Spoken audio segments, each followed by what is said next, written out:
There we go. Perfect. Alright. We are back with more pizza goodness. Hello to anyone out there that decides to stop on by to watch the stream either live or on demand. I'm not gonna do much talking tonight, unless someone out there wants to ask some questions, but just gonna go straight into the game. What's up, Ace? Yeah, it's pizza time, baby! Let's just go to the world that we left off at.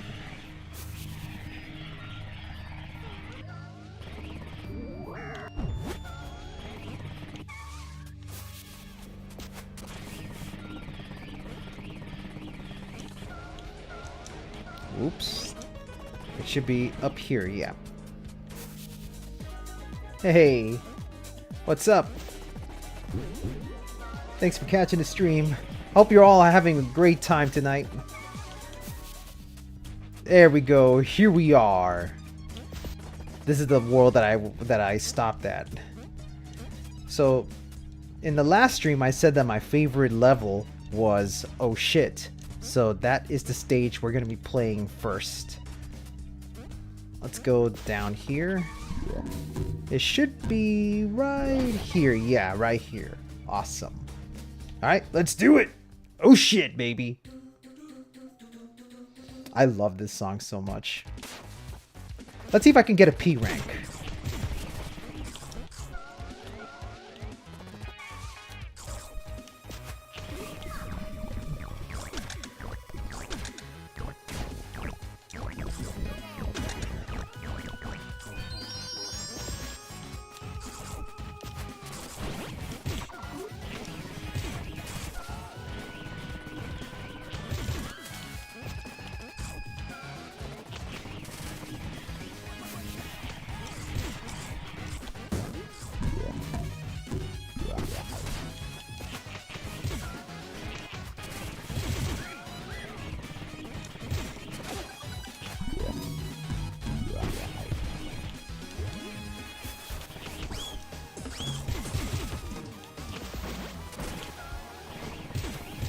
There we go. Come on.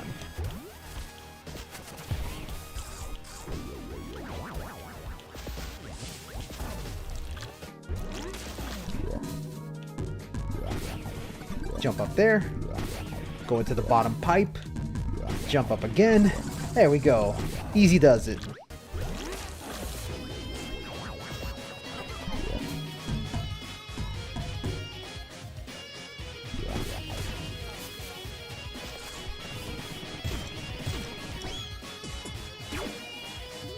That's okay, we're good.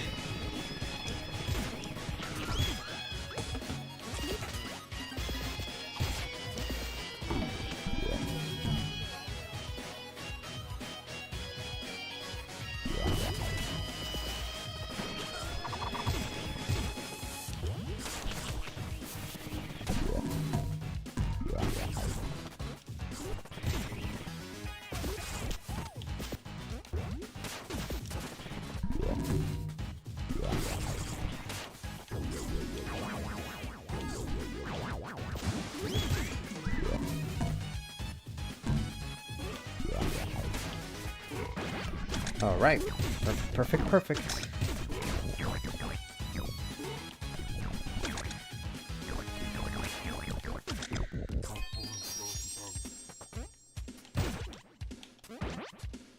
Just parry that.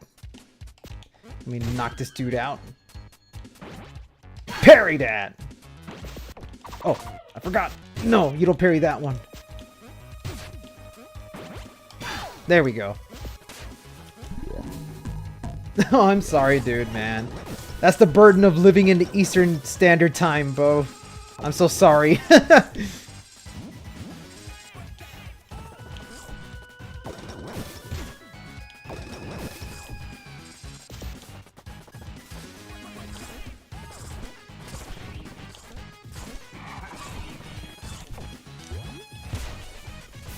Yeah, time zones suck.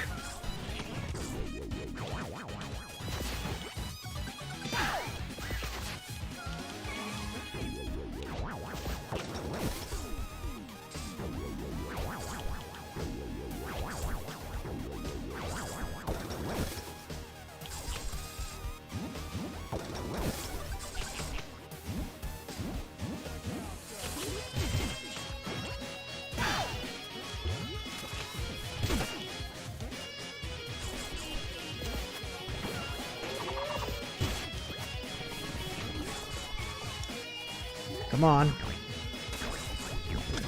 There we go.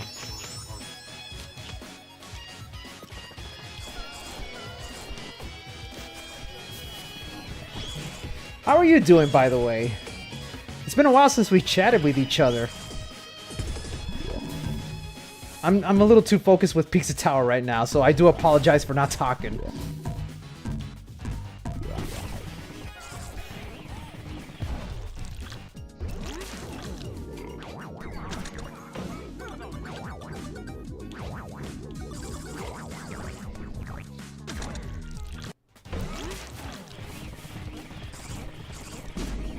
It's pizza time!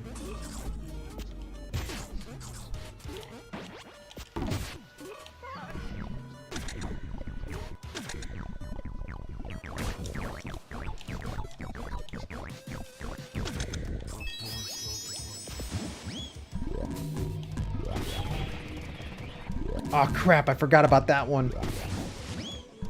It's good though. Ah, I hope you're having a great vacation. I start my vacation this Friday, actually.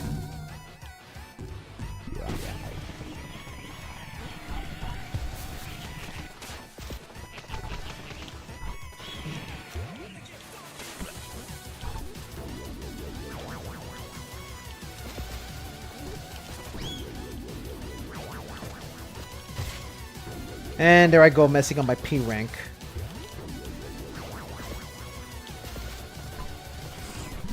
Oh well, no big deal.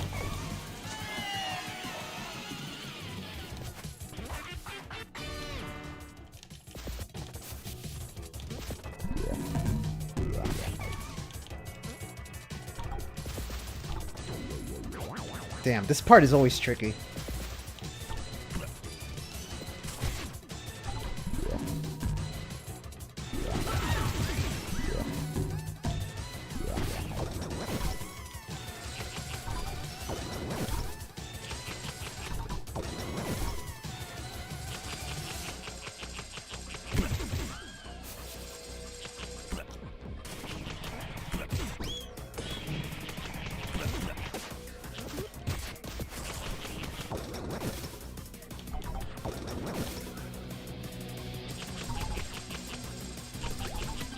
There we go, I remember this one.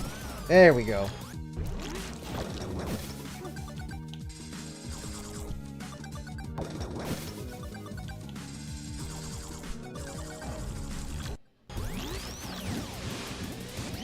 Tomb Raider. That's the game you're currently playing. That's pretty cool. You know, I never actually got around to playing Tomb Raider. One of these days, I gotta give that series a try.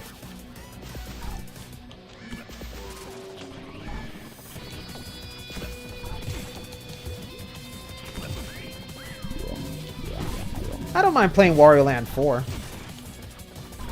But I mean, it's not nearly as fast and frantic like Pizza Tower.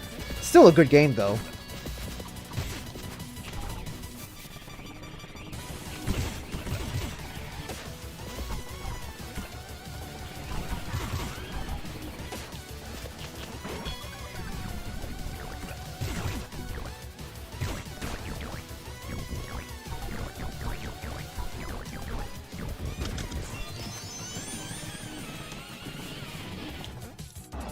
There we go. Time for lap 2, baby.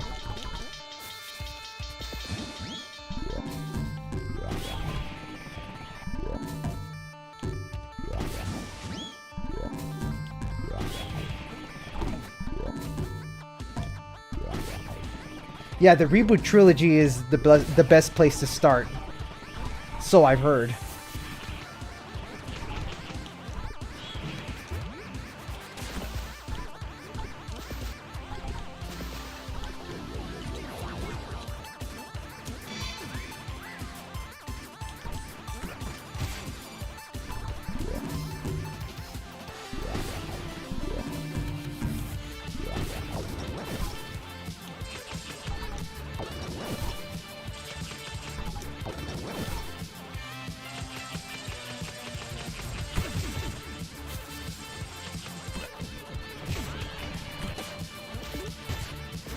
I hear it adds modern controls, but I think it would be a better idea for me to play it the old school way, just to see how I was back in those days.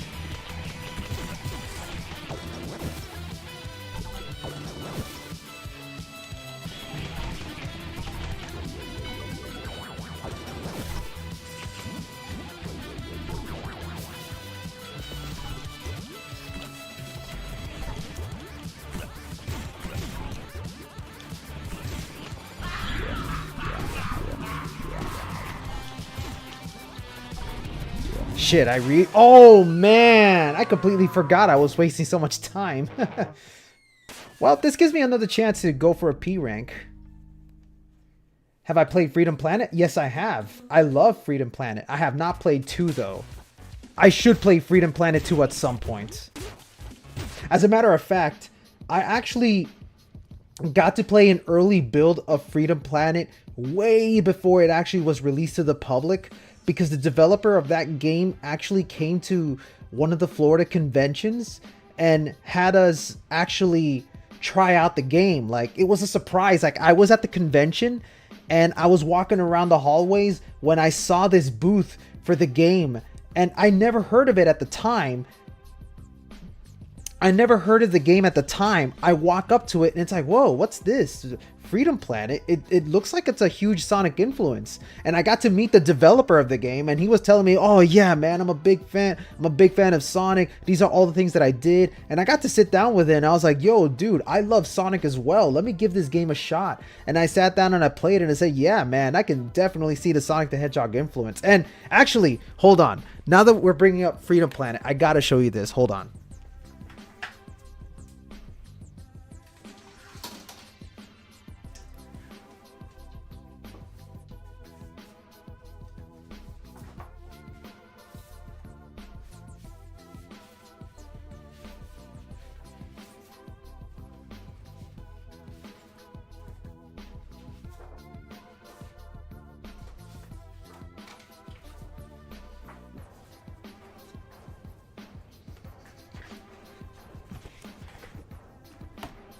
Okay, so I want to show you guys this since we're talking about Freedom Planet.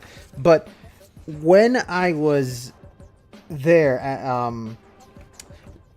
they had a little contest where they had people race, you know, do a speed running contest, and the person who would beat the stage in the fastest time would be rewarded with a poster, which is what I got.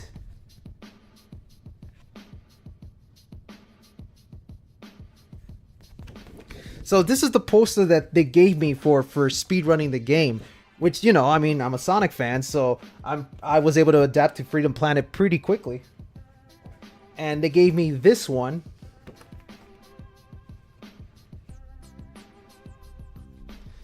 which I thought was pretty cool. I've kept these posters for safekeeping. I've been meaning to hang it up, but I never got around to it. But when I move to Buffalo, I'll definitely have more time to hang up more stuff around my house. Nah, man, I don't live in Orlando. I am all the way down in South Florida. And fun fact, very, very fun fact. At this convention, Ken Penders was one of the guests. And I got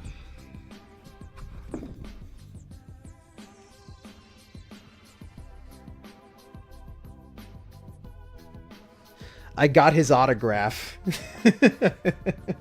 Yeah, Ken Penders, weirdest dude in the world, huge jackass, but you gotta admit, getting his autograph for something like this is like a true insane thing. I gotta tell you this story. I have to tell you this story. When my friends and I heard that Ken Penders was going to be at the convention, we decided to be complete dicks and bring a copy of Sonic Chronicles for him to sign. And the dude was really pissed off when he saw that. He's like, I ain't signing that shit, man. But look, I'll give you this instead. And he was giving me his copy of Lara Sue Chronicles, you know, signed and everything. And I was like, you know what? Yeah, sure. I'll take the Lara Sue Chronicles, man. But it would have been so fucking hilarious if he had signed my copy of Sonic Chronicles, because then that would be an epic thing to sell online. it's fucking great. But yeah, I got to meet the guy. He's chill, but I've heard stories of him being a true asshole, you know? So... And if you want to, you can try and look through Ken Pender's Twitter account, because he actually did take a picture of me, my friend, and him, and we were standing next to his Lara Sue render, which is like the most awful, horrendous thing you'll ever see. Thing is though, to find that, you'll have to search his name and my friend's name, but I ain't gonna give that shit out. You're on your own with that picture. Speaking of Ken Penders, let's play through this shit-filled level.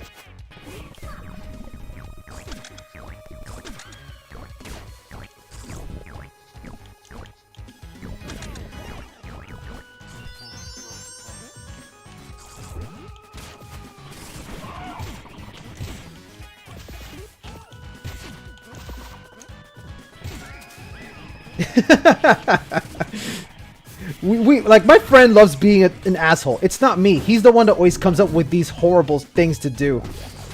I don't know why he leads me into these things.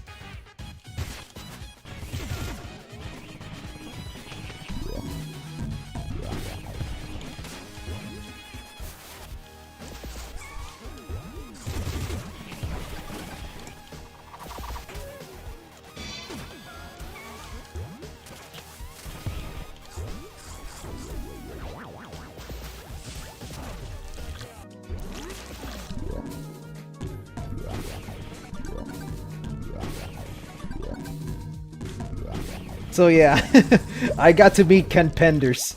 Not a lot of Sonic fans can say that. I also met Roger Craig Smith. I met, who else did I meet?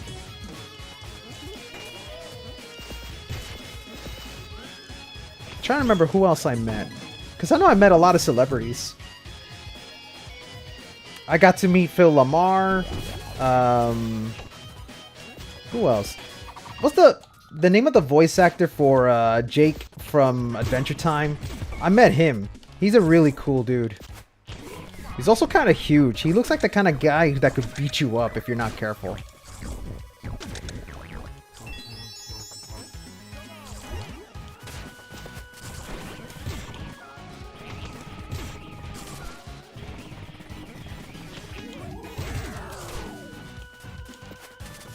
Nice. What kind of pizza you having tonight? It better be mushrooms, because mushrooms is top tier. A lot of people think I'm weird for loving mushrooms, but I think mushroom is a lot better than pepperoni. The problem with pepperoni is that, I'm not saying pepperoni tastes bad or anything, but I will say pepperoni is very greasy as fuck. Get mushroom. Mushroom is the better pepperoni. It ain't greasy and it's got a lot more flavor to it.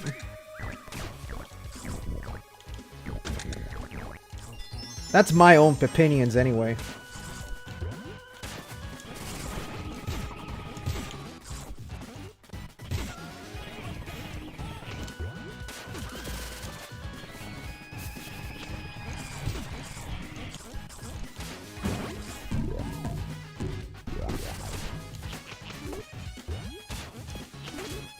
Oh my god, I keep messing up. I do not want to mess up so many times. I apologize if I delay this stream, but I really do want to get a P rank in this stage at least. Because I know this is one of the harder levels. The only other level I can think of that's really hard is Don't Make a Sound.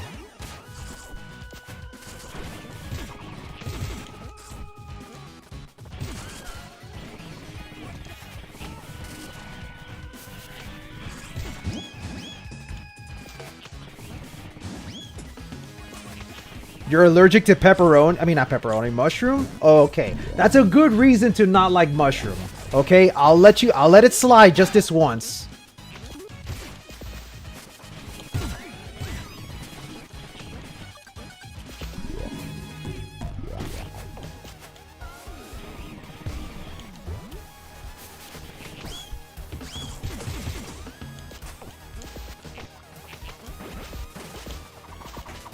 Oh, come on. Wow, okay. No more messing up. For real, for real. I'm gonna focus for a second, okay? I'm gonna have to look away from the chat for a second.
I'm not against pineapple on pizza.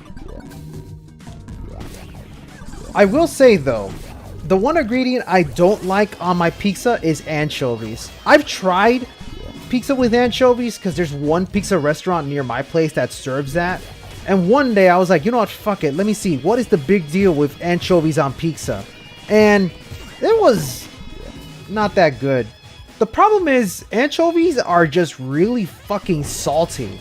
And I cannot stand that amount of salt.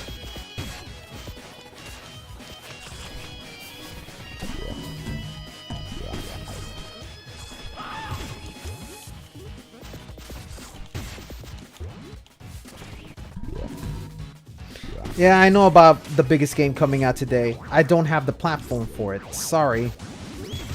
Eventually, I'll be able to play it when it's out on PC.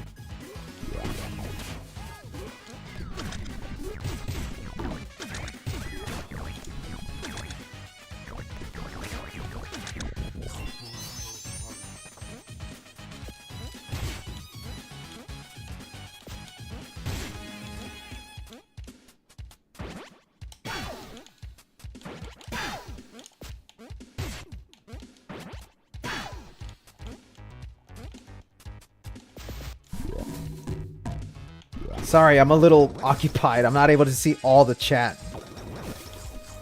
You know, trying to get a P rank requires my full attention, so I apologize. Once this stage is over, you can ask anything you want in the chat.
Go. Come on, come on, come on. There we go. Come on, baby. There we go. That part is always tricky to do. There we go. It's pizza time, baby.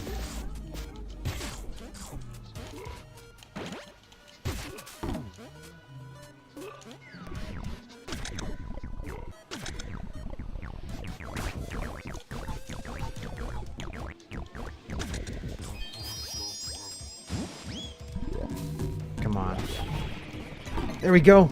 Yeah! I remember that bit.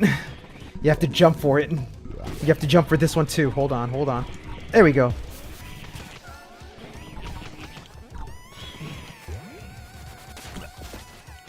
Okay, gotta traverse this area carefully.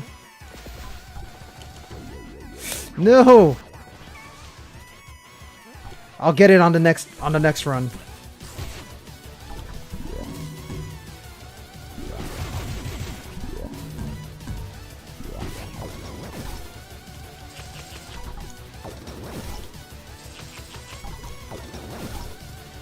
I love the big rat too.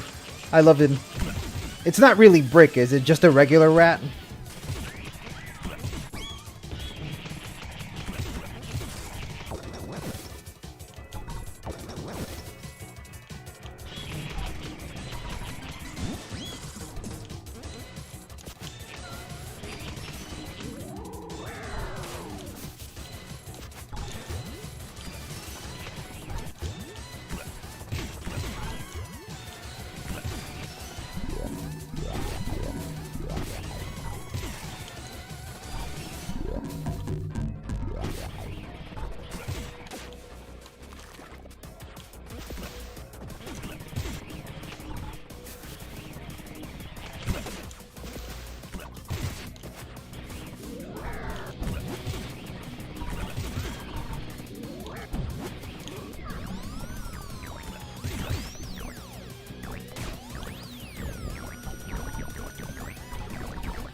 Alright. Time for lap 2. Let's see if I can do it. No messing up. No messing up, baby.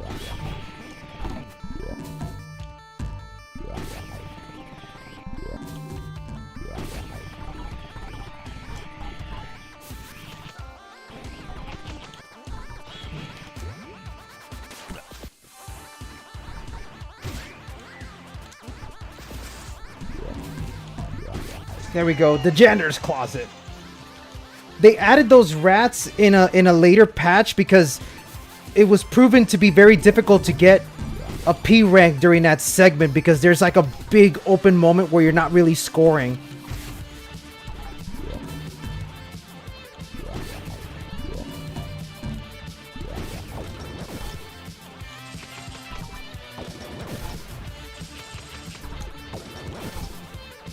Come on, baby! We got this, we got this. All I gotta do is find that secret room.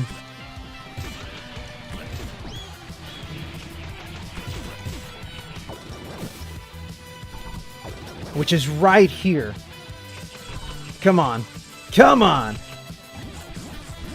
I've only got 1 minute. I gotta make it count.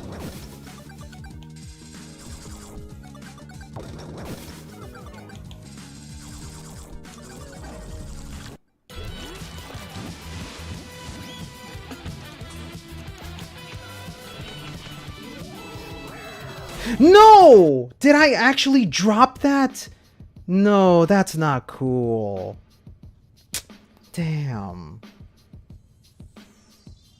I'm actually upset. Fuck. I really want to try it again. This will be the last restart. Because again, I don't want to be spending so much time trying to perfect something. Because this game can be aggravating trying to perfect.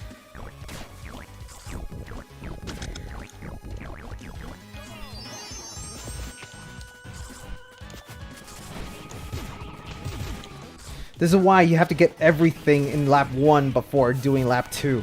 Because in lap 2 you want to just focus on speeding it all through as fast as you can.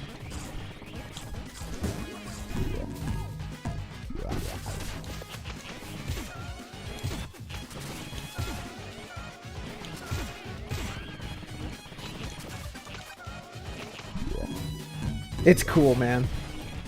I've done it before. It's just you really cannot afford to make a single mistake. This game is very demanding in getting a perfect score.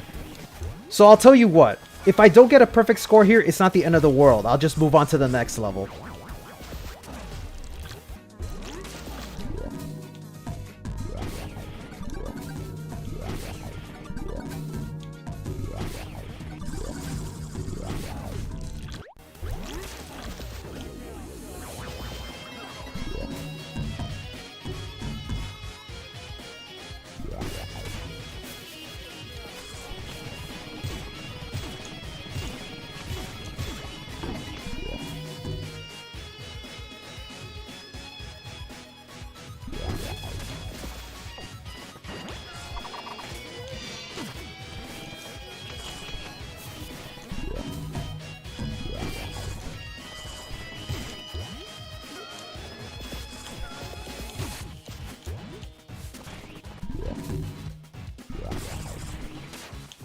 It's aggravating, I know. It's just fun for me. There's something exciting about getting that perfect score. I know I'm not supposed to, you're not obligated to, but it's still fun. But yeah, it's not for everyone. So I completely understand if like the average player, well not even the average player, if people decide they don't want to go for it. Totally fine, alright? Don't worry, I don't actually judge people who want to play this game and not go for the perfect run. I get it, it's difficult.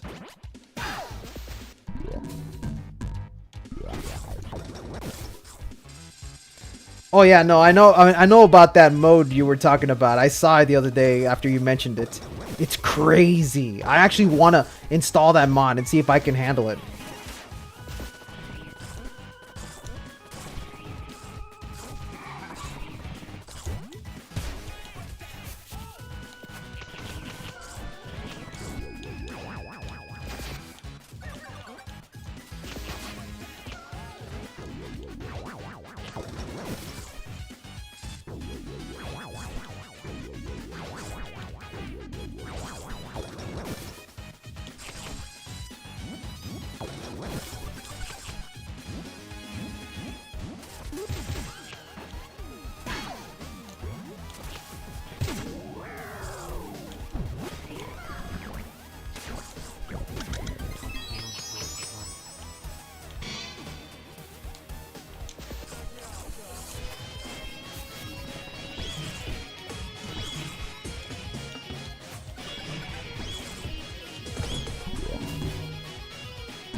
It's pizza time.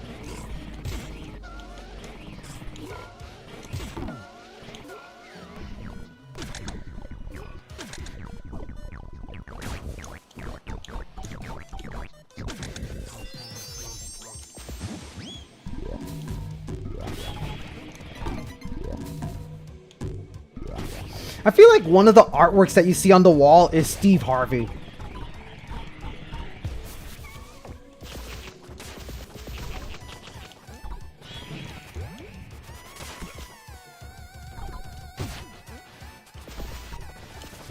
Oh no, no, no, no! There we go. And I fucked it up.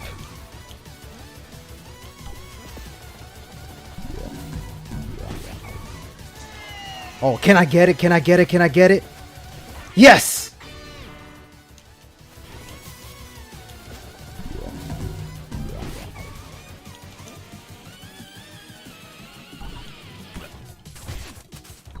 There we go. Okay, we're back in action.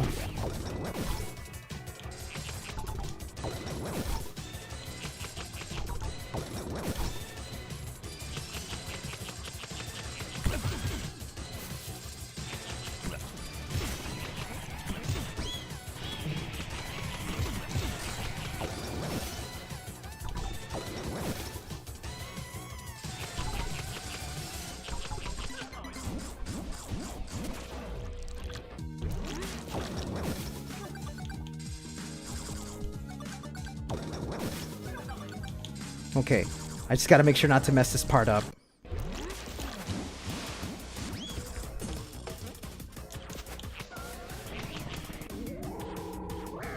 There we go. Good, good, good. No more messing up.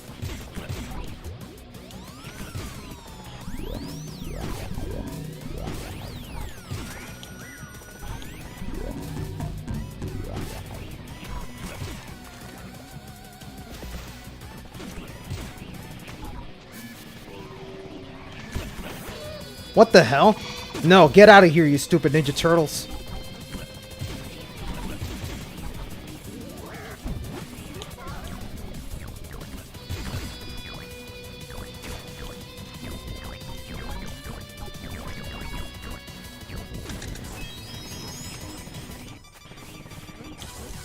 Alright, here we go. P rank! Alright, here we go. It's just straight dashing to the goal. Here we go!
Did it!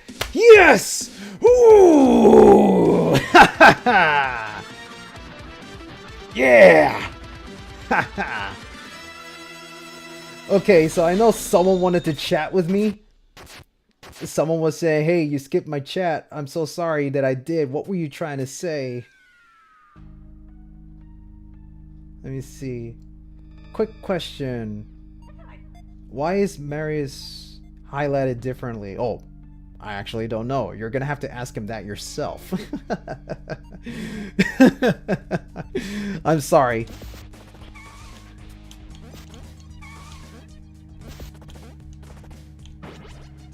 Okay. So now we can move on to other stages. Okay,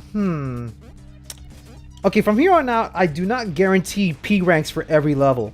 Okay, because some of these really do get difficult. I don't know why his name is highlighted differently. I wish I could answer that. I know for a fact that Marius himself is a really big content creator, so maybe that could be it.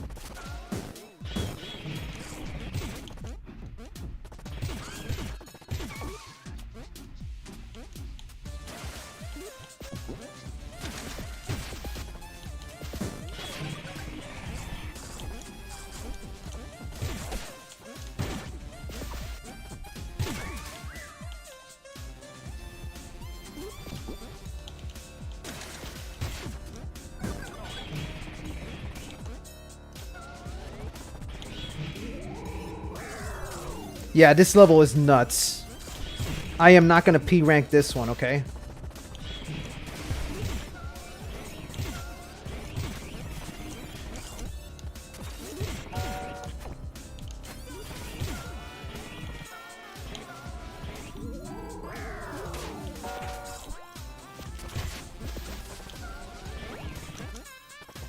Oh, come on, you're not washed up. You always post a lot of cool stuff.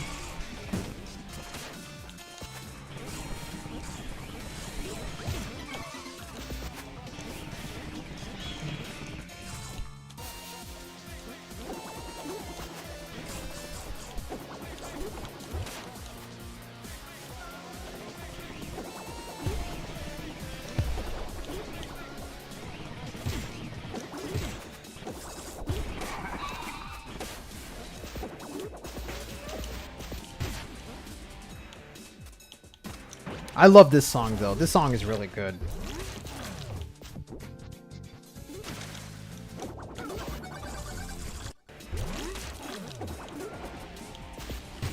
I just like the way they incorporated the little train whistle.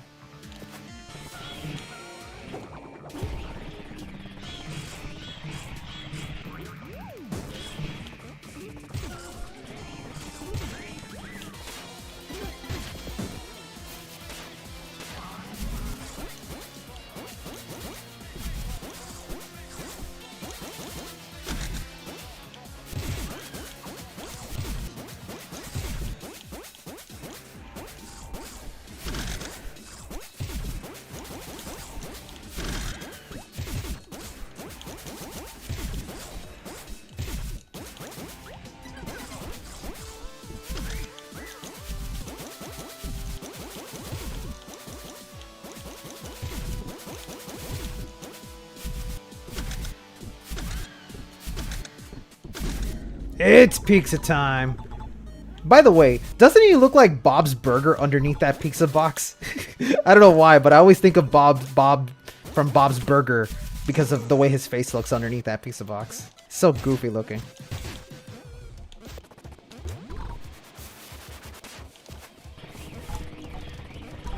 What level do you think has the best track? In my opinion, I think the best songs include Deep Dish 9 and War. I think those are the best songs. Oh, and also the Crumbling Tower of Pizza. Those are the best songs in my opinion.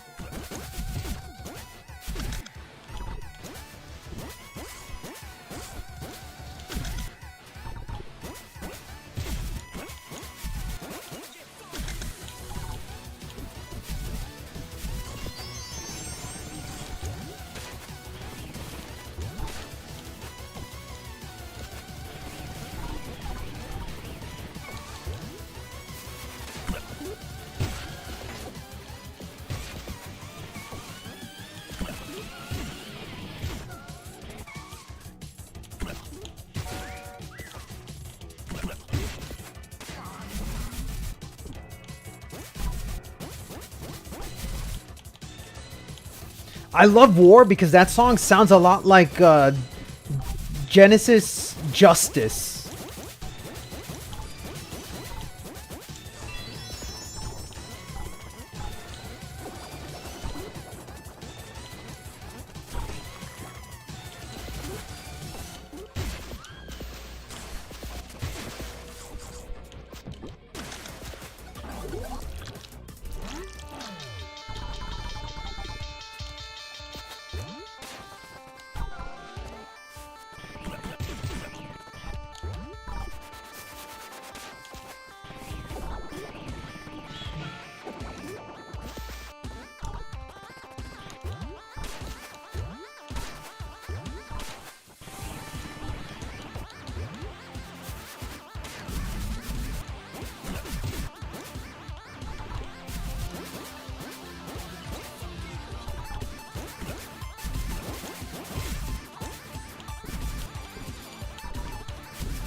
I forgot how to get that bonus level over here. Yeah, that's why I wasn't going to get a P rank here, because I forgot most of the locations in this area.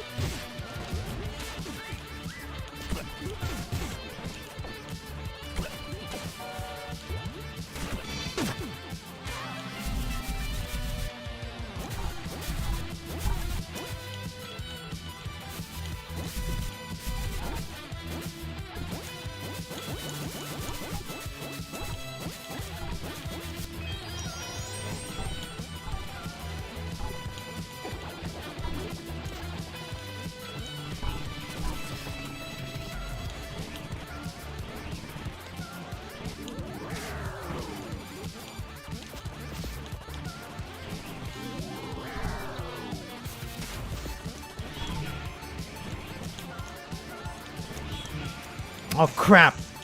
I'm just doing this to get the janitor's closet thing.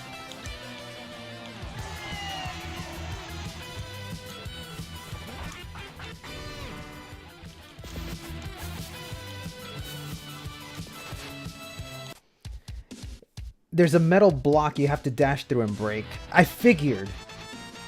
You gotta remember, I actually did 101% this game. It's just, it's been a while since I played it. So, yeah, I figured you have to break down a wall somewhere. I just overlooked that part. Okay, we got that one out of the way. Let's go to... Actually, another one of my favorite levels here is, whatchamacallit? The Pig City. This one. I love this stage, too. This is actually my brother's favorite level. The Pig City.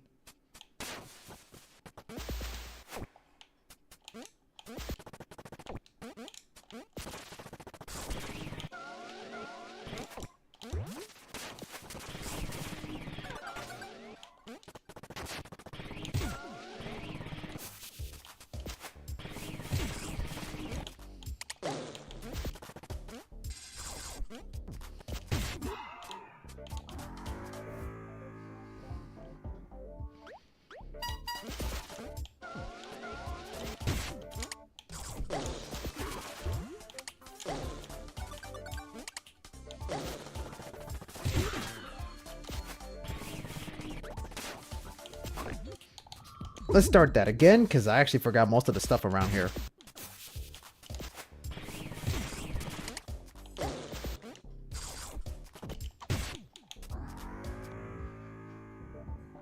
I think I will go into the bacon room.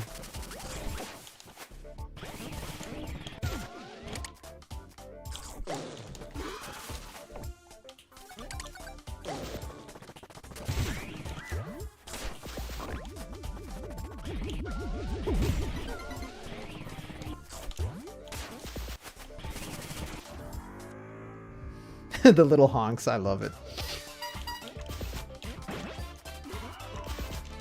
Ah, damn. Okay, I really am screwing up a lot in the beginning.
No, it's not my first playthrough. I've played this game a lot of times. This is just my first time streaming the game. It's just that I haven't played this game in a long time.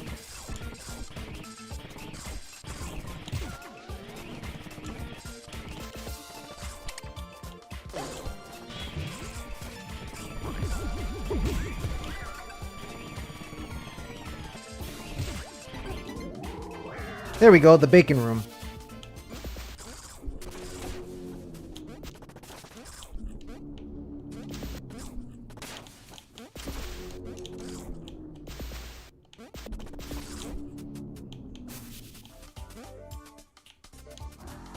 No, the pigs got me.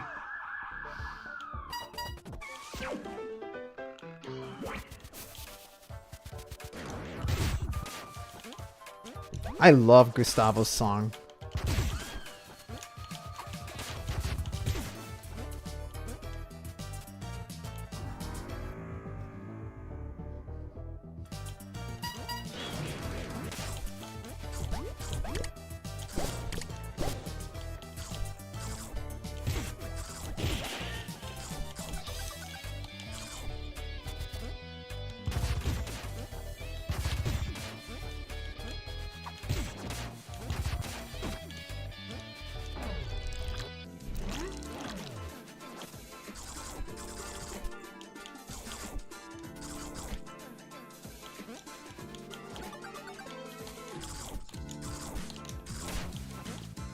No! Oh, wow. I'm an idiot. I forget. You have to wait for a freaking brick to come and show up to you. Which means I am not getting a P rank here, unfortunately.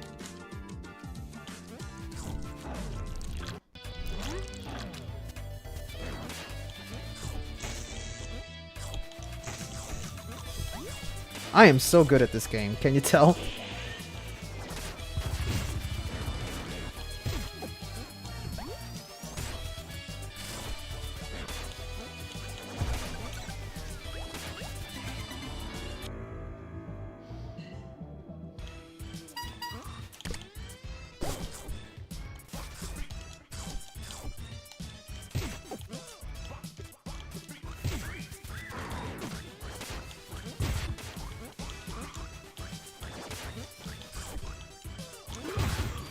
Hey man, thanks for stopping on by regardless. I know you gotta go and it's really late over there, so you have a good night. What's left of it anyway. And thanks for catching the stream. I'll see you another time, buddy.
Damn it.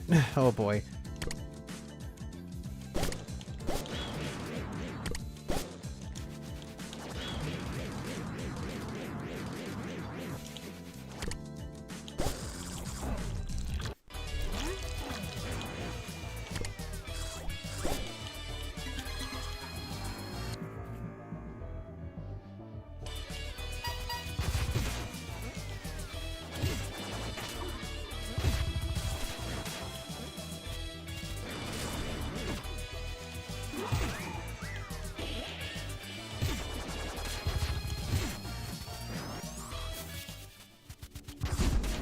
There we go, it's pizza time. Time to get out of here.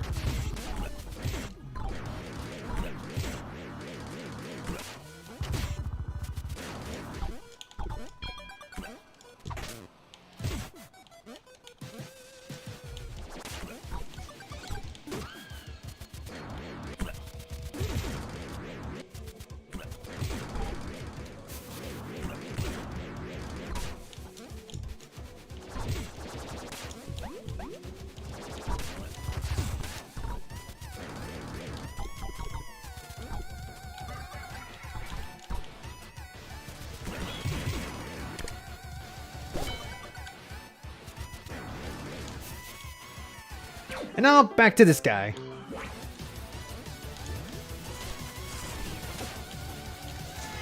I know about this spot.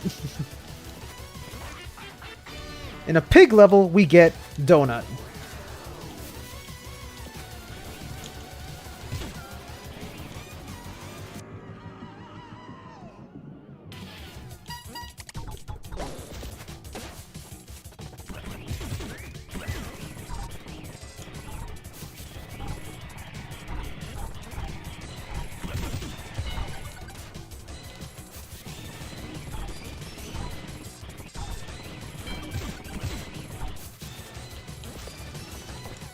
Wait, hold on. It was right here. Yes, there we go. It's the Gustavo and Brick Hour!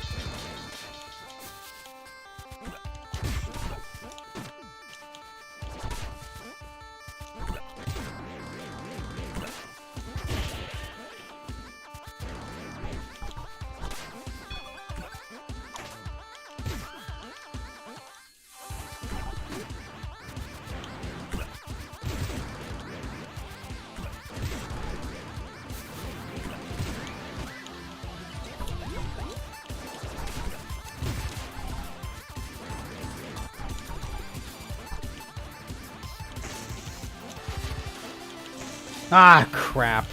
Oh well. It's not like I was doing a P run anyway. We will do this with an S run. And now back to this guy.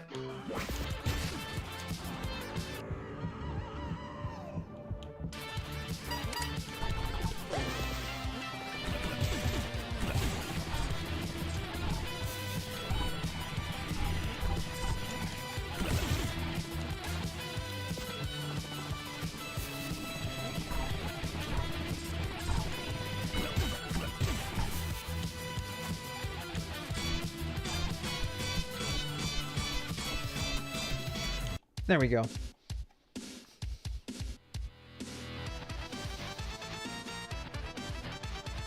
If Pizza Tower was ever adapted into a cartoon, who should be the voice of Peppino? You know what? The same dude who does the voice of Courage the Cowardly Dog. I think he would be perfect as the voice of Peppino.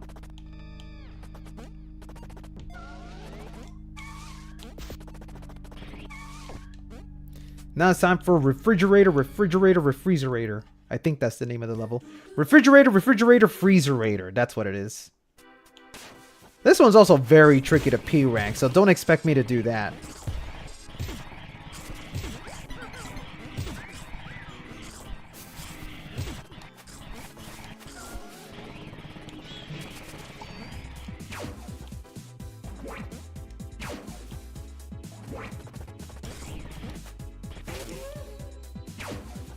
Although I will retry that, just in case.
Oh wait, I already went there.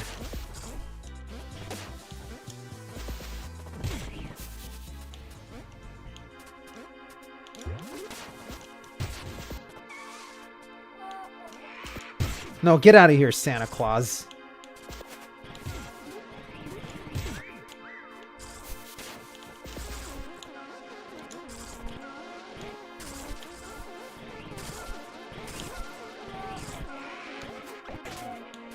Get out of here, Santa Claus.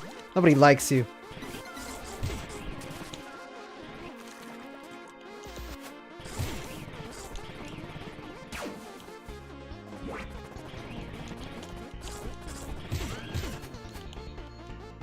Damn it, that's not what I meant to do.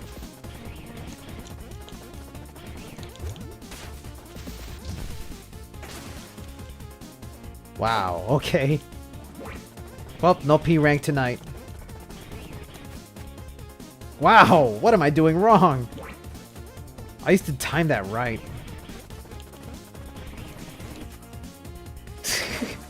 I am off my skill today.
Time for Satan's choice. Power up.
I didn't know this. This is a very funny thing, but I know that's supposed to be Gustavo that's frozen there. But if you look at him, he kind of looks like a frog.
Yeah, that slice was topped with Carolina pepper sauce. Carolina Reaper pepper sauce, yeah. Anyone who can eat that deserves to have superpowers.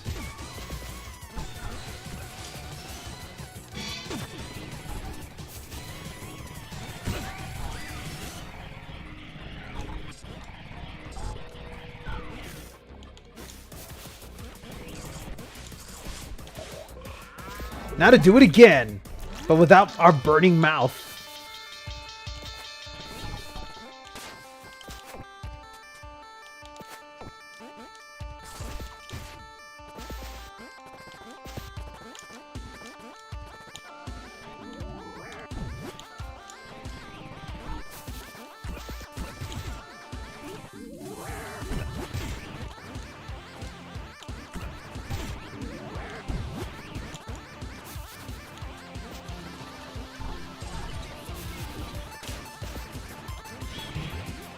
I realize now, I think I might have skipped one of the secret areas. And I think I know which one it is that I skipped.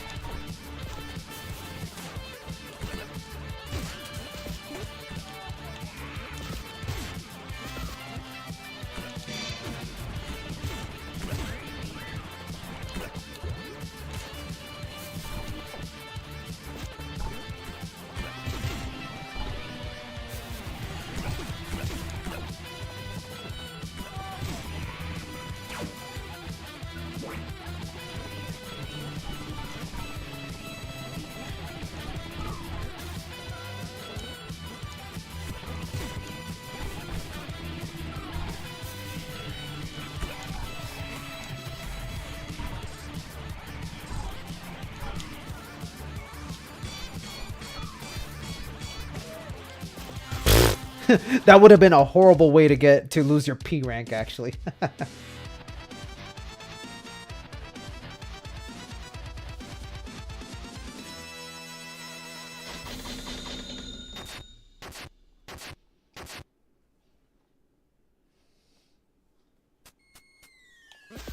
And I think that's it. Let's see, I already did the sewer, Pig City, refrigerator. Was there another one I'm missing? Let me check. Let's see. Oh yeah, Peppybot. Yeah, okay. I did them all. We could do our boss fight.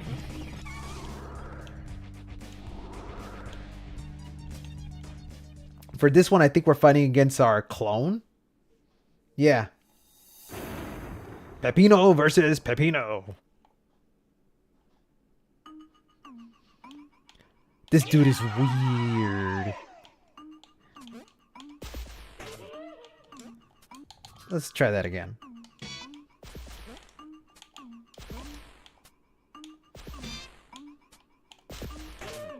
How did this work again? Hold on.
There we go.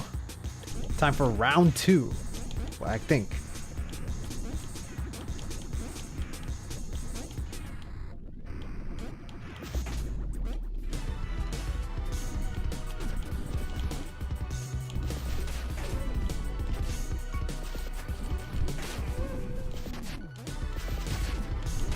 Man, I remember having a tough time getting a P rank on this dude.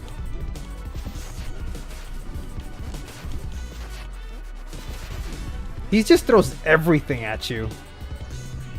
But you can play it to your advantage because they target you wherever you are positioned.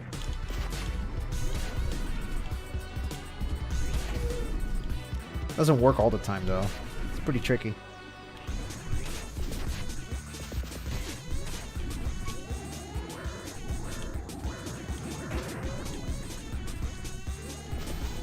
Ah.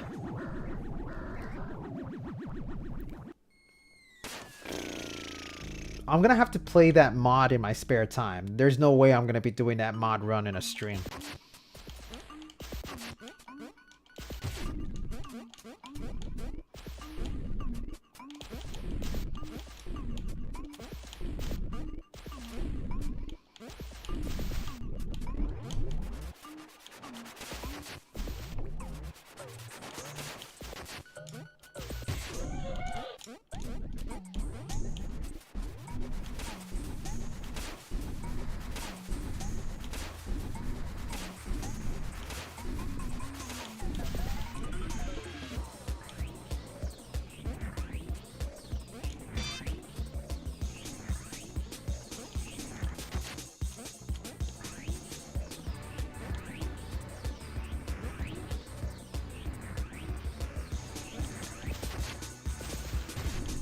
Come on, here we go.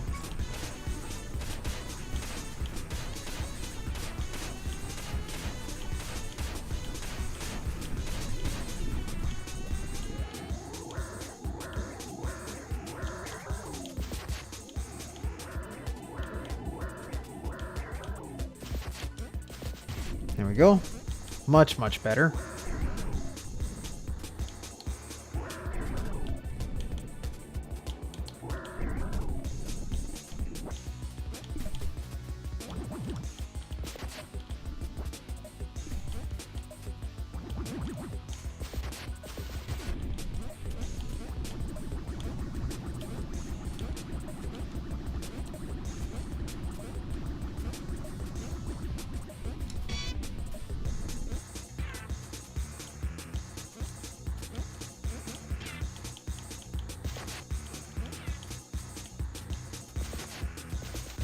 Okay, so far so good.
Ooh, this might be a P rank run?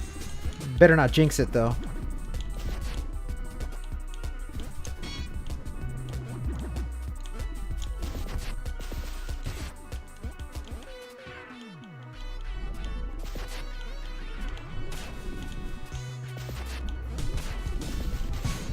It is! Oh my god!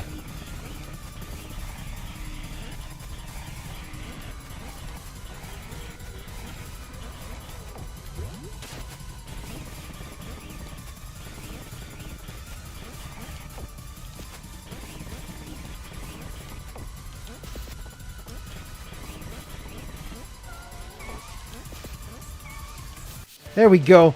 Woo! Wow, I wasn't expecting to P-rank a boss fight, let alone one of the harder ones. Jeez.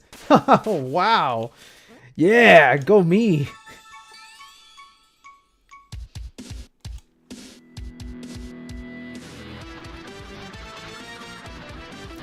P!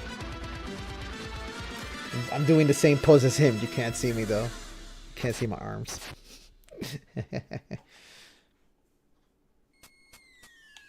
And there we have it. Not bad, actually. Okay, let's get out of here. Let's make sure not to kill little Slimy, whatever his name is. It was, yeah, it was this door. I was looking at the slime, not the door. There we go. This is, I believe, the final room. So, here we go. Okay, I'm gonna leave War for last, because that's one of my favorite levels. So instead, I'll do this one first. Pizza Scare, the sequel to Blood Dungeon.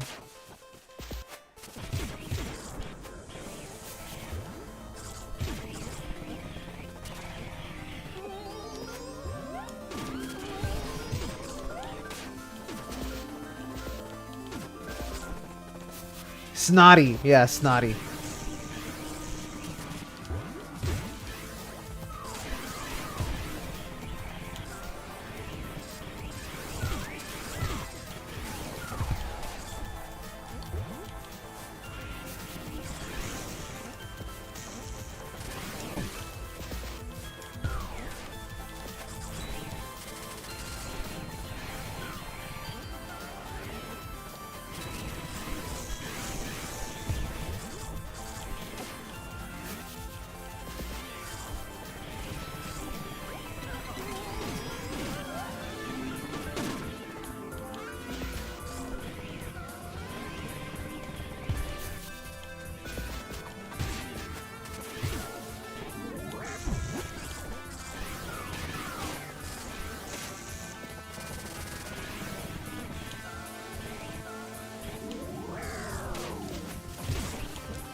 Ah, damn it. Come on.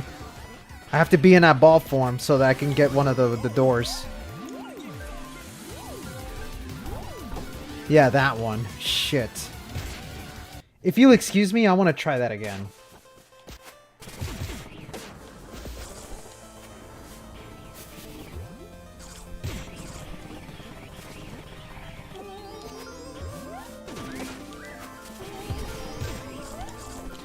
Do I have moments where my controller micro disconnects? No, I never have those moments actually.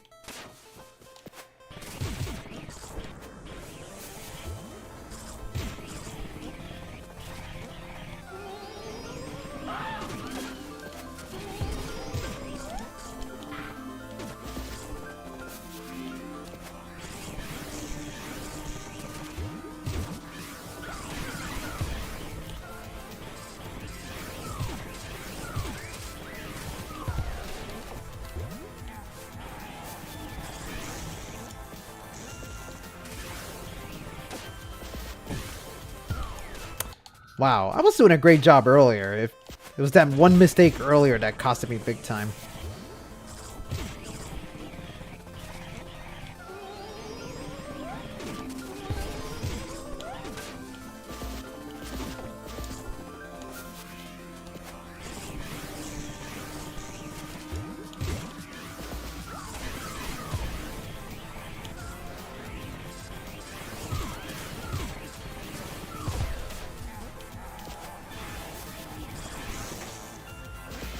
Could be your computer, yeah. I mean, I've had that same issue before, but I don't know what I did to fix it, but I don't think it has anything to do with the game itself, because I don't go through that problem.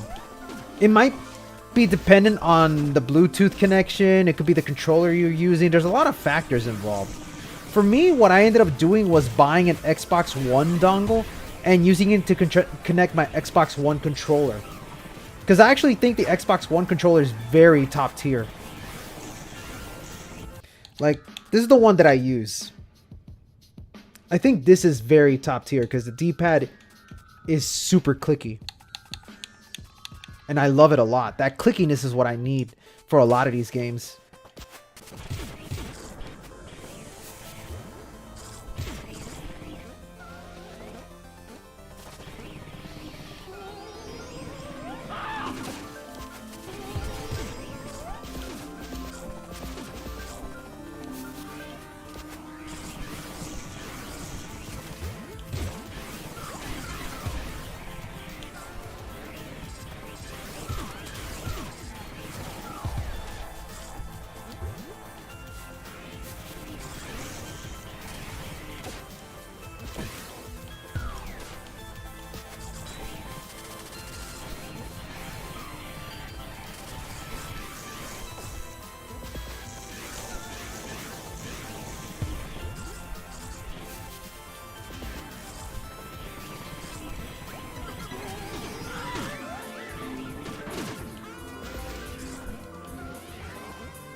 If I mess it up, I'll let it be.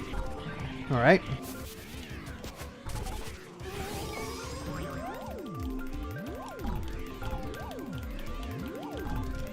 There we go.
There we go. I just gotta get to the janitor's closet, but I'm gonna have to do that in the second run.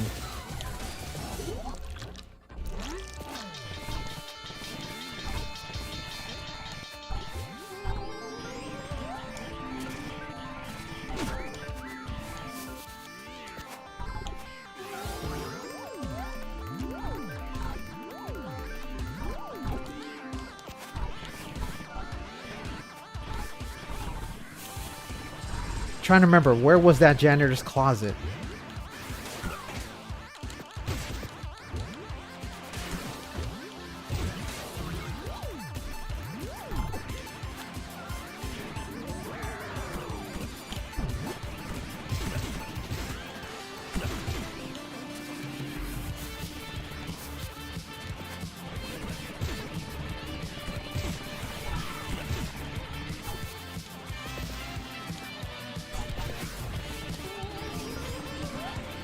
Oh yeah, I remember now. I gotta bounce off this dude.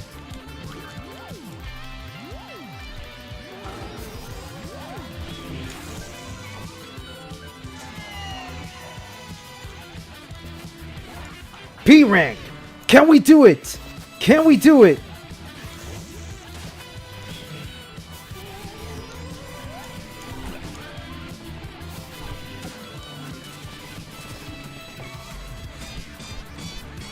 Got it! It's funny how I'm able to P rank the harder levels.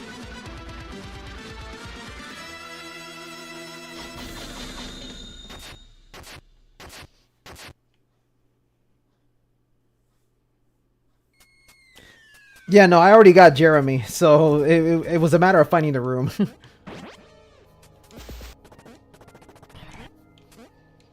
Oh god, it's this level.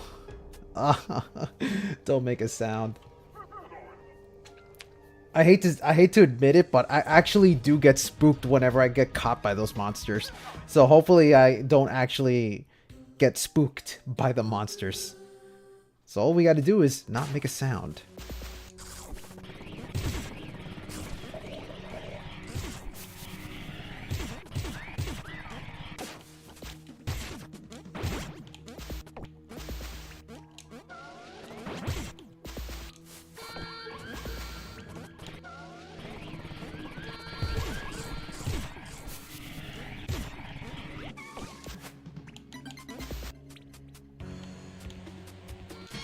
Ah!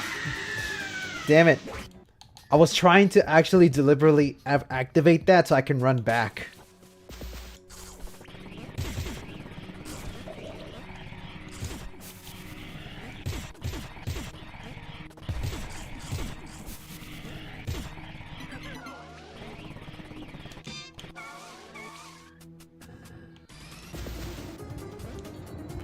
I'm trying to remember, how was that done?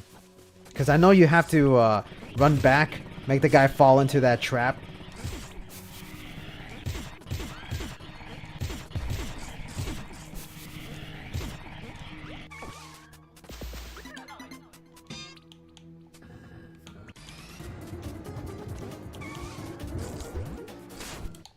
Okay, I have a better idea. I gotta make sure not to pick up that special box.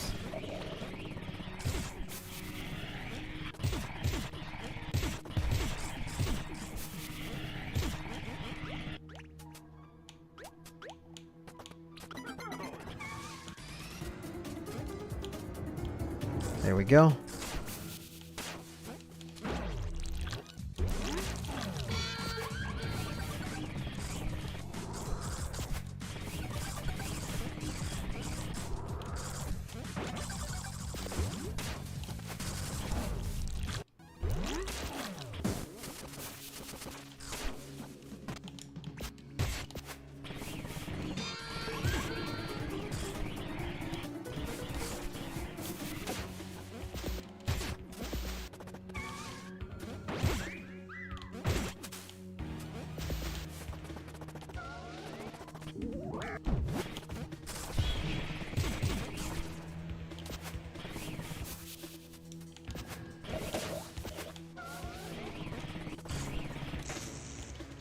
Okay, no P rank.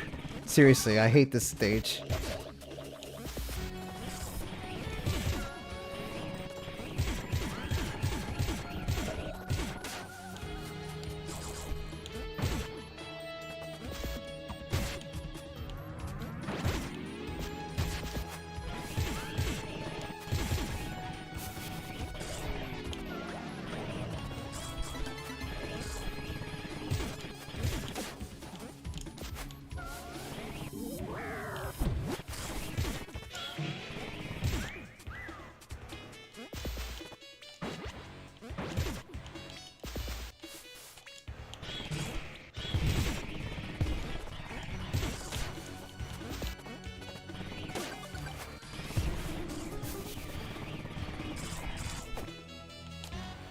No! No, no, no, no, no, no, no, no, no! I was supposed to dash through, but I rolled into it.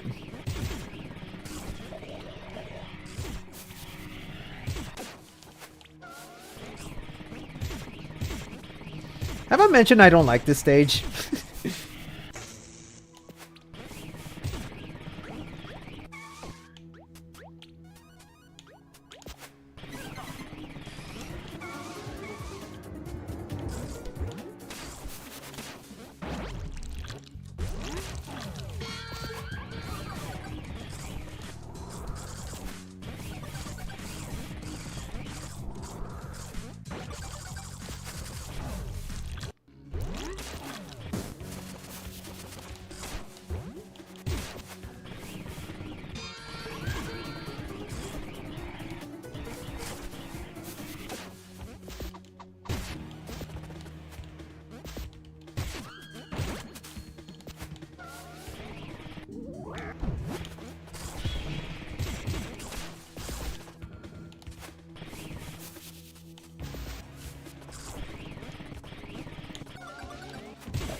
There we go. That's a lot better.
Oh, fuck me. Fuck me. Fuck me.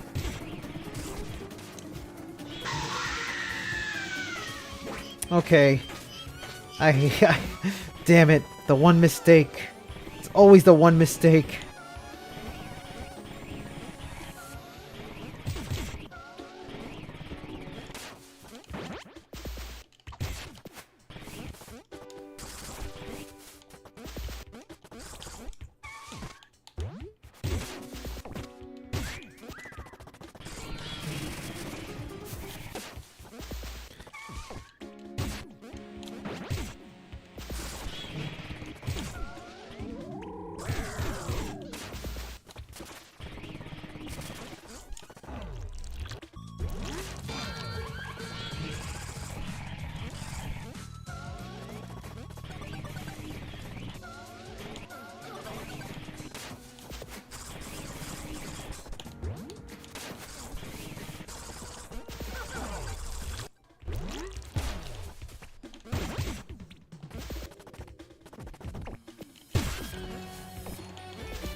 Shotgun time.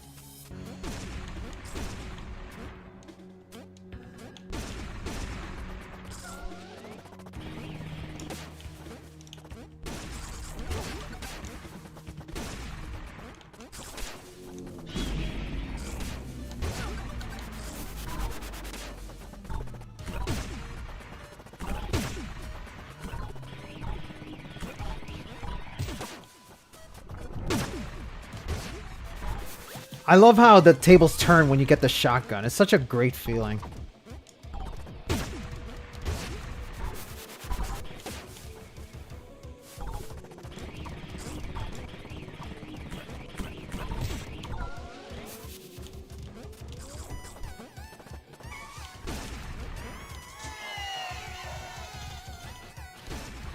An actual slice of pizza.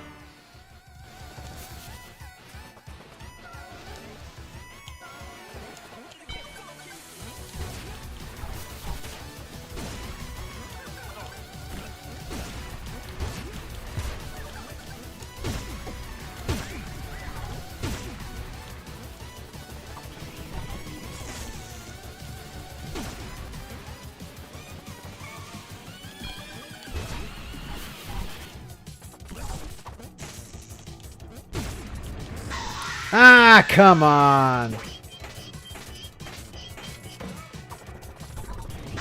I don't even have my gun anymore, I think.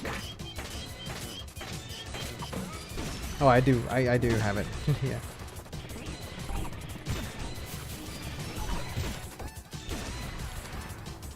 It's just the thing I hate is that with the shotgun, I'm not able to do some cool tricks. Like the slide. That sort of thing, you know?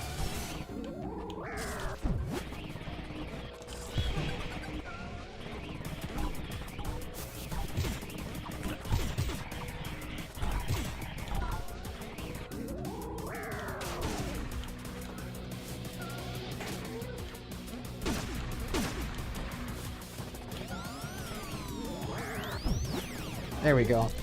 Lap 2, baby.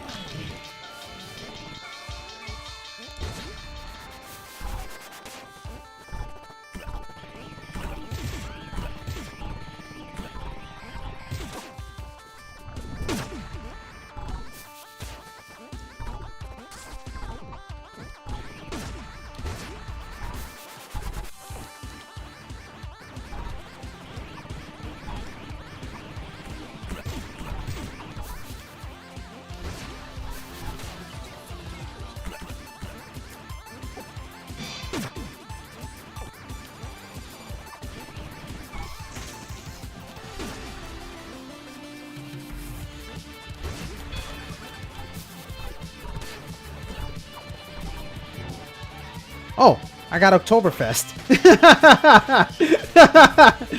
Okay. At least one good thing came out of the jump scares.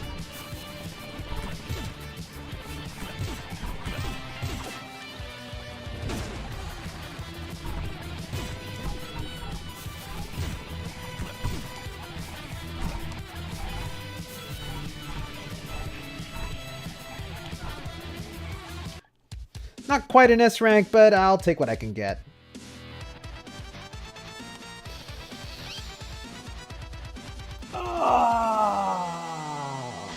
I hope I'm not boring you guys with my gameplay. I realize I don't got the real cool skills to play this game, but it's still fun, you know? Like, seriously, in my spare time, I do go for P ranks, and they're a lot of fun. It's just, when I do a stream, it's when I choke. Go figure.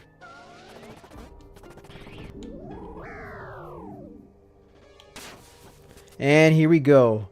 War. Yeah, no, it's an extremely rare jump scare. Here we go. It's time for war. Let's see if I could do this, because this one's definitely a difficult stage.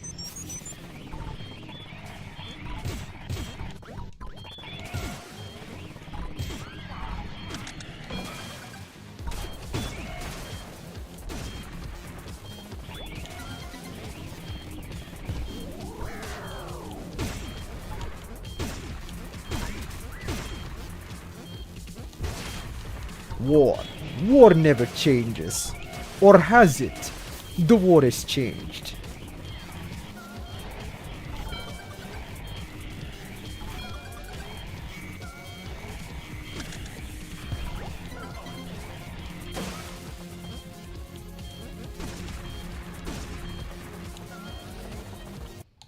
I'm gonna try that again. I definitely want to go for a good score.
Come on.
Alright, I got that room.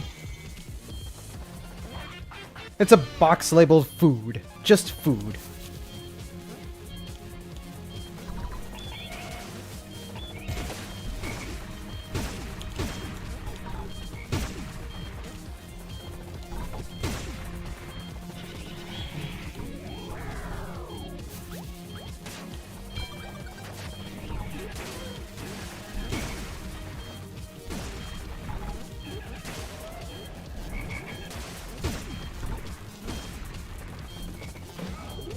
But it's time for lap 2, baby. The only time the music never changes. Not that I'm complaining because I love this song.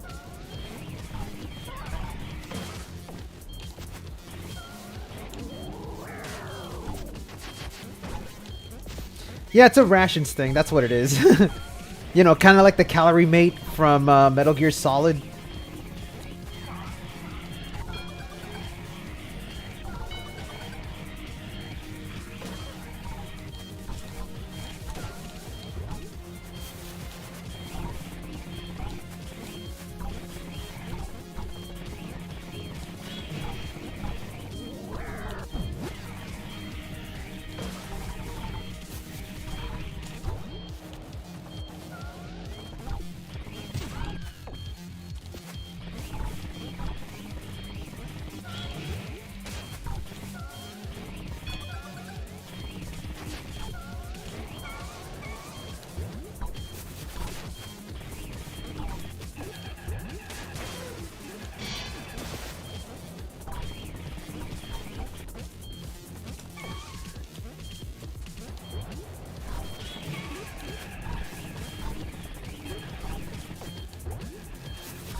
Oh my god. I don't know if I'll make it in time. I don't think I'll make it in time.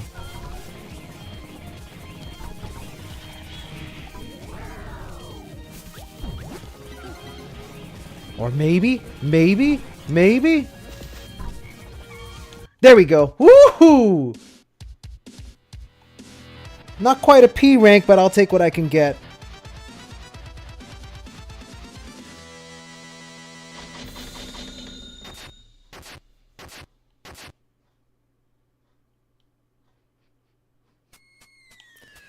And with that, we have reached the boss, the final boss. Let's do it, baby.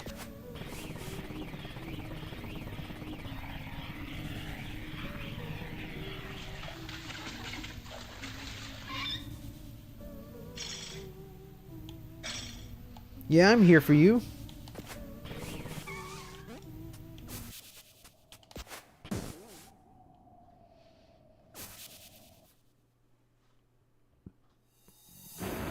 Peppino versus Pizza Face. Look at that face. That's a face only a mother could love.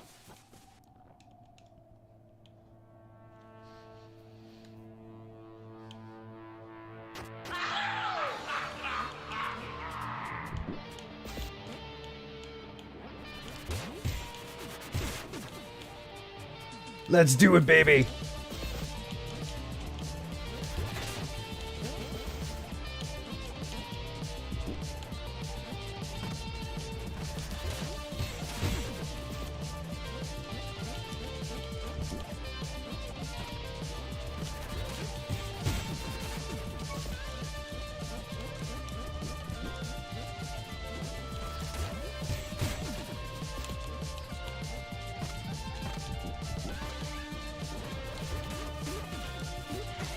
Oh, come on. Actually, let me try that again. I'm not going to do a P rank, but I would like to perfect this dude in the beginning.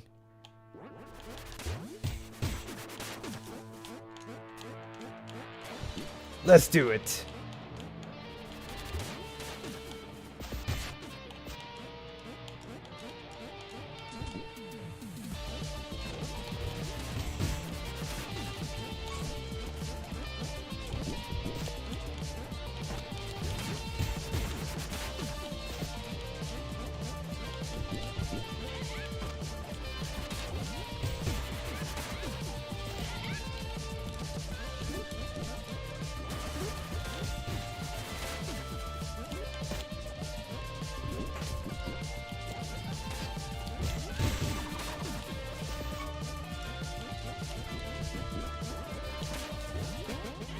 Get out of here!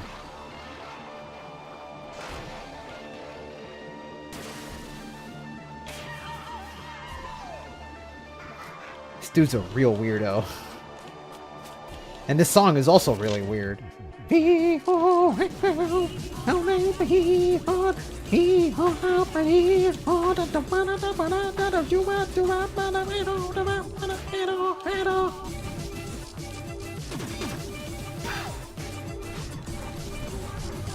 Do what you want, and do what you want, and all.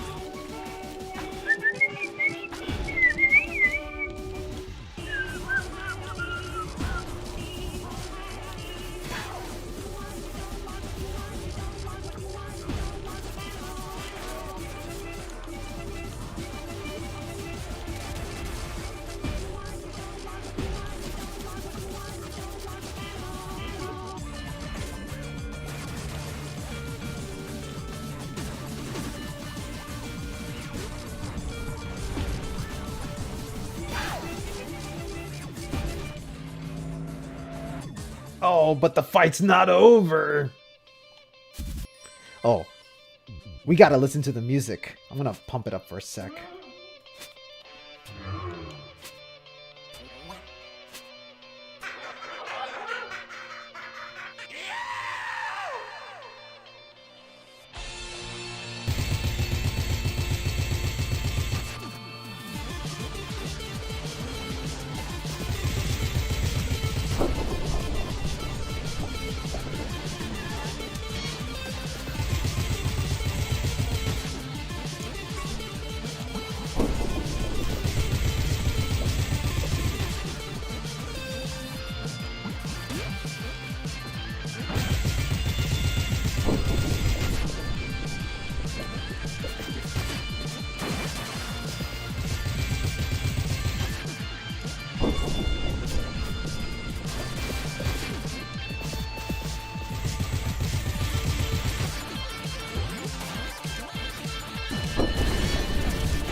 Oh, come on. I keep getting rid of him.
There we go.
Such an epic fight.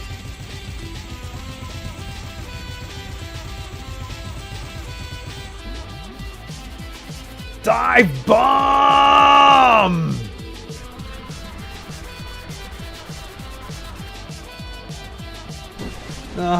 Makes me miss Rumbleverse. That was crazy.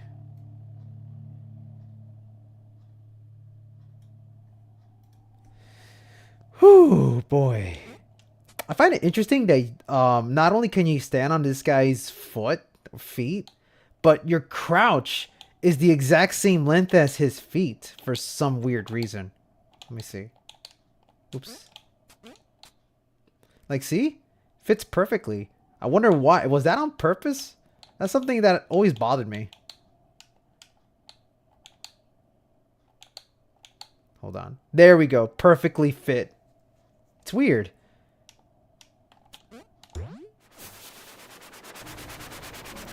Okay, here we go. The finale, everybody. Let's end it on a good note. The crumbling tower of pizza. Let's do it, baby.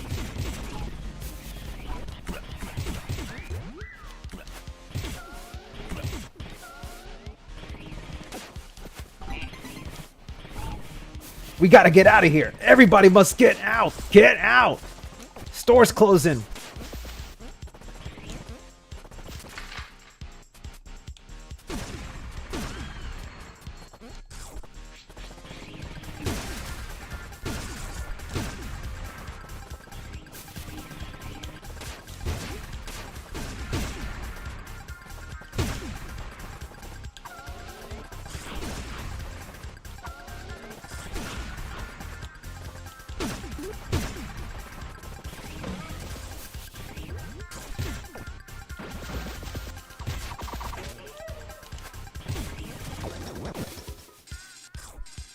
I love how the final level is an amalgam of everything that you've come across. Like, all the little gimmicks are combined into this one big map.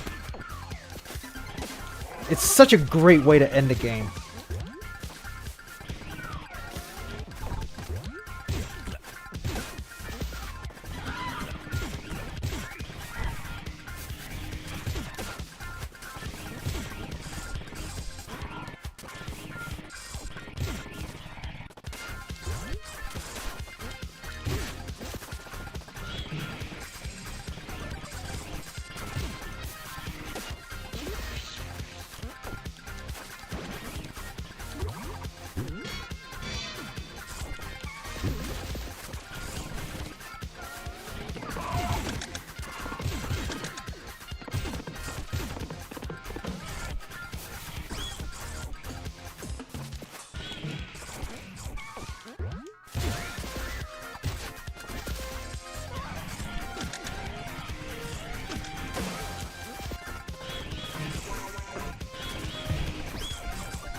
Taunt with me!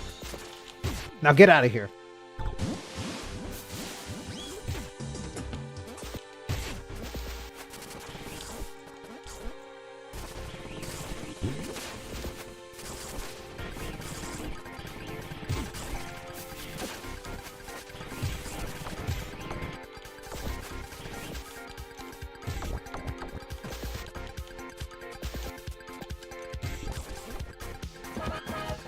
Hot dog.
We're almost to the end.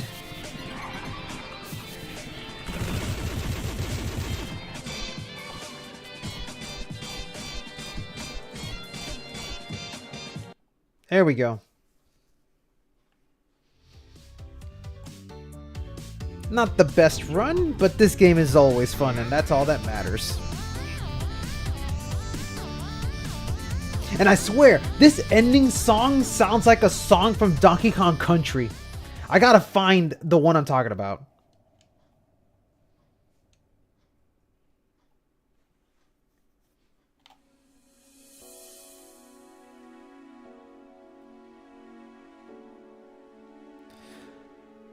Oh, man. Such a great game. I'm really glad I got the chance to stream this, even if not a lot of people were here to watch this. I'm glad that for those of you that actually stuck around, I'm really glad that there was at least a handful of people that stuck around to watch this. Like you, Sir Mordred, and Triple TKA. I hope I'm pronouncing your name right. Always a pleasure. It's mostly my fault because I do these streams completely unannounced. And since I haven't really done much new content in like a few months now, yeah. It's even a miracle that I'm even relevant at this point. If at all. But I know at some point, once I move out of my place and I'm at Buffalo and I've settled down, I'll try to come back and create more content for you guys. Like one of the biggest things I really want to do is start working on my Bayonetta 3 Pure Platinum videos. But to do that, I have to go back and finish the Bayonetta 2 Pure Platinum videos. That's the one I'm missing. Oh hey, PlatinumGames. What's up, buddy? Haven't heard from you in a long time. Yeah. Isn't it lovely how people always show up when I'm at the very end of the game?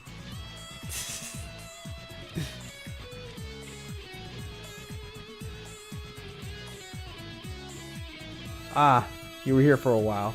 A lot happened. Okay. Well, as long as you enjoyed the ride, that's all that matters.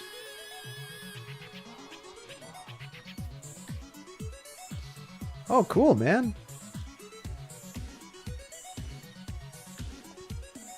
Sure, it's a big day for you to be graduating. Oh, what's my final judgment? It'll be something like, you're okay.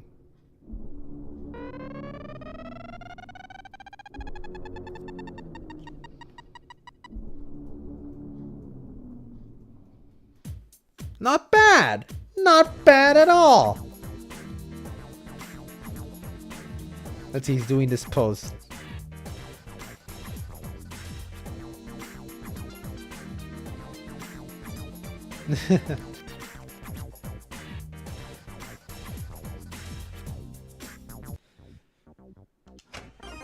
And that's Pizza Tower. And in case you don't believe me, look, here's my 101% run. The only thing I didn't do in this file is protect Snotty. In this one, I did get a Snotty approved, and so did this one.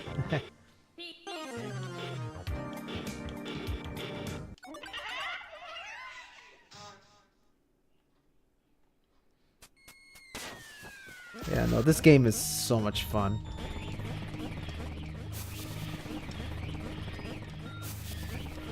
Let me see. Yeah, see. P ranks for everything. Like, I found all 95 top-ins. I found all 57 secrets.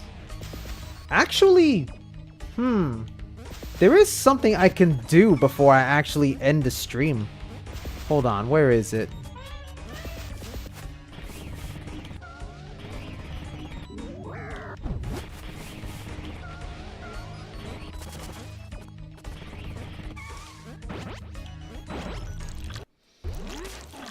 I can attempt the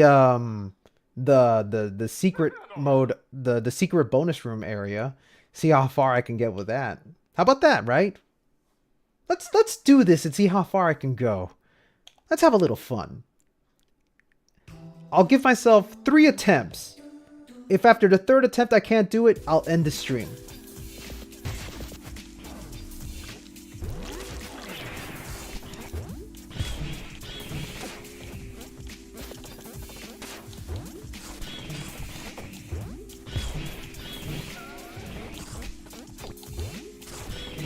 I'll try and do the tags this weekend.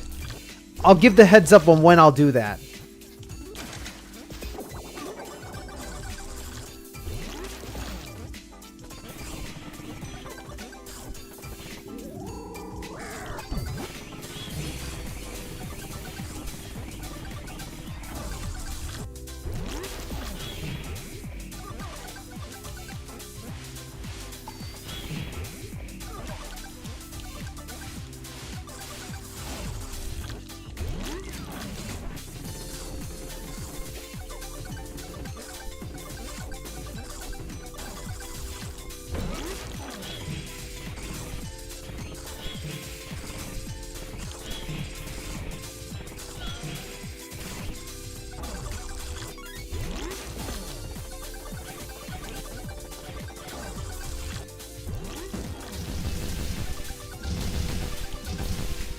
No!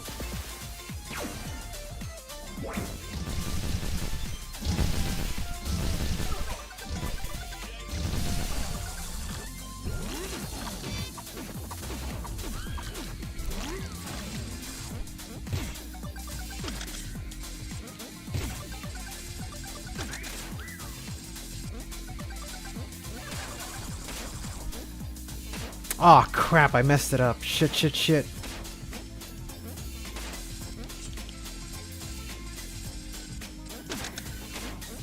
No! Oh, there we go. Oh, thank God.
I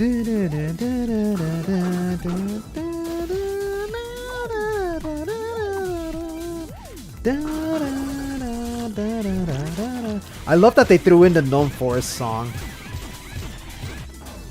I love that melody.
There we go.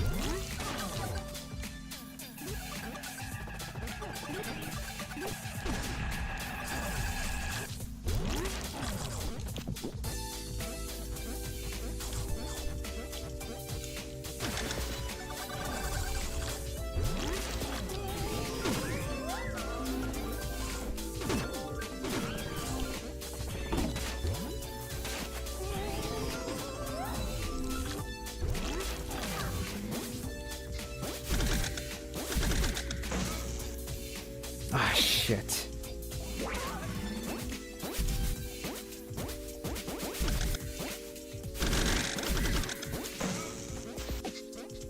Wow. Oh no. I got it. I got it. I got it. No, I don't got it. Ah.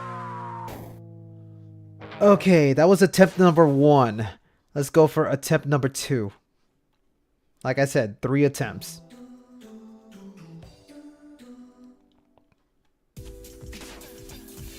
Maybe this will be my chance to get a P rank now.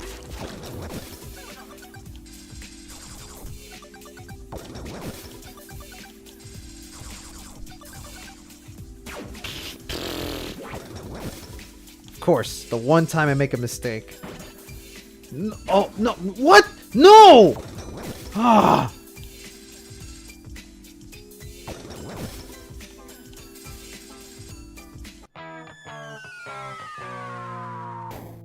Wow, I feel so stupid. Am I gonna count that as attempt number 2? I might as well. I have to hold my promise.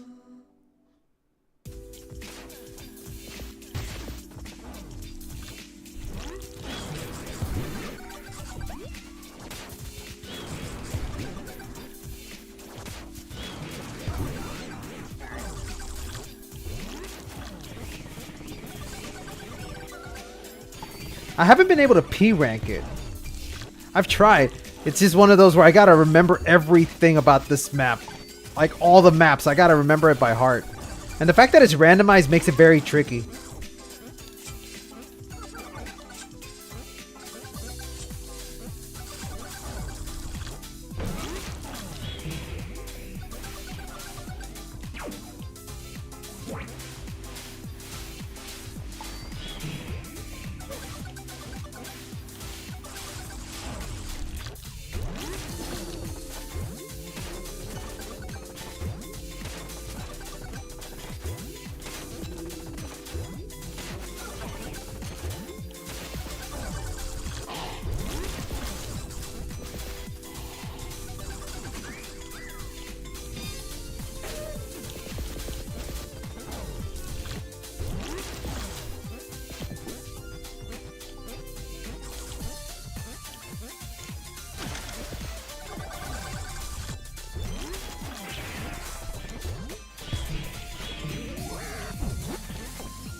go. So far, so good.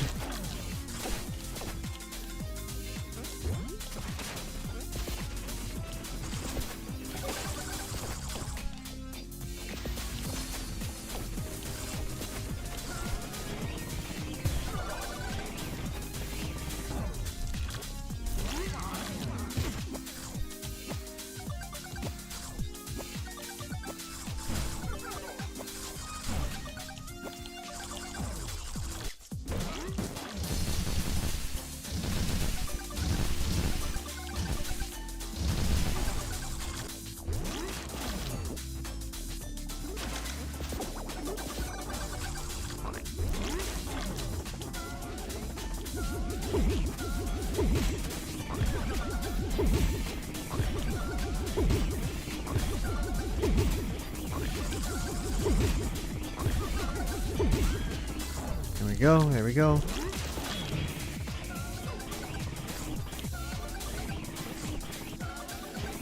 Huh. 2 sequences where I have to go left and right in succession. No! Come on! Well, I mean, I'm still in the game. Still in the game. No P ranks.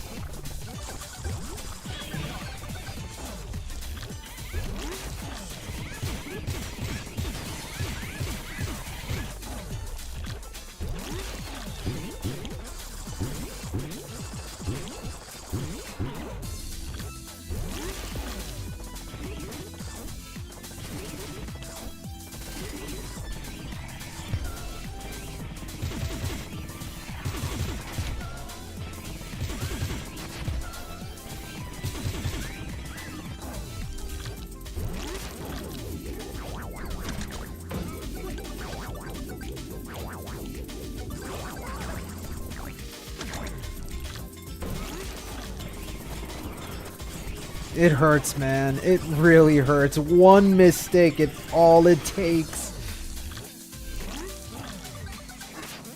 But it's alright, I'm still in the game.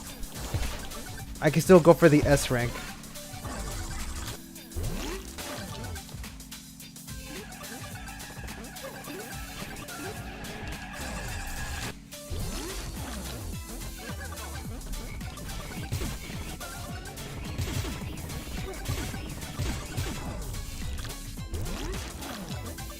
Wow, I got all the gun-based secrets in a row.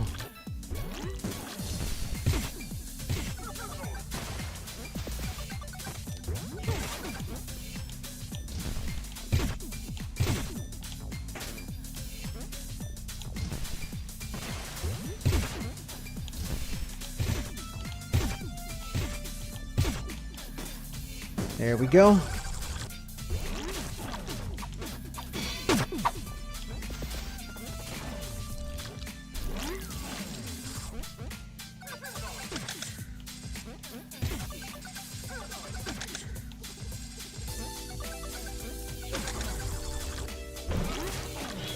$25 left. We're getting close.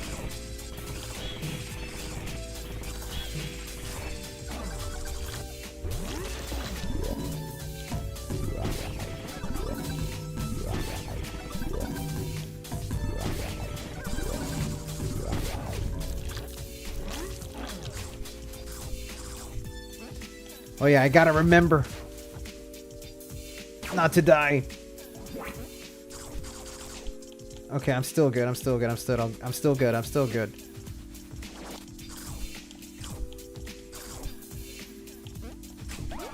There we go. Oh, thank God.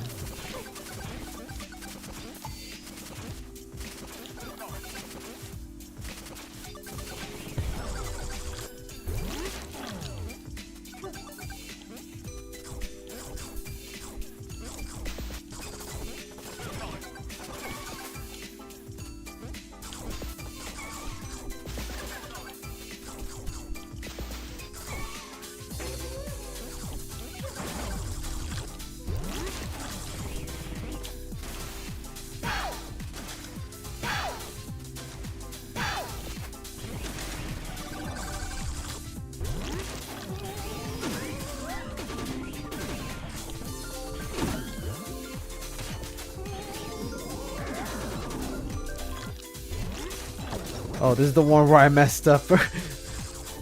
Let's not replicate that, shall we? There we go.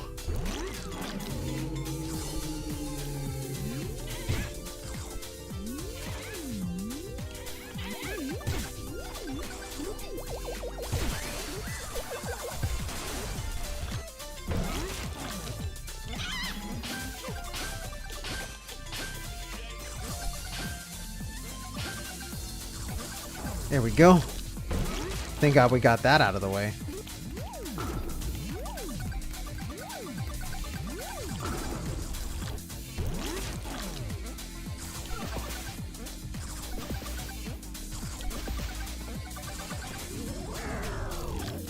So far, so good.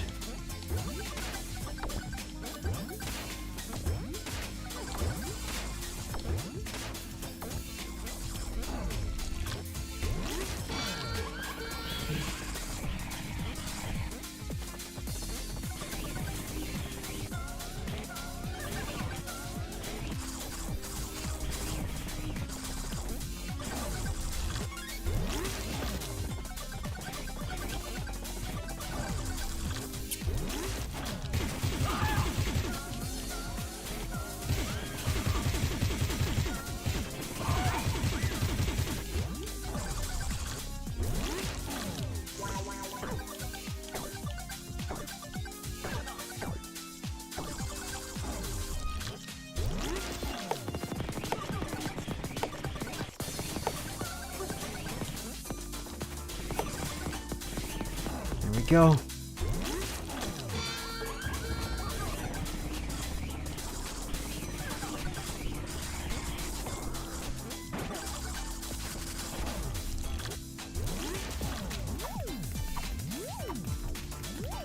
No news on Project GG, dude.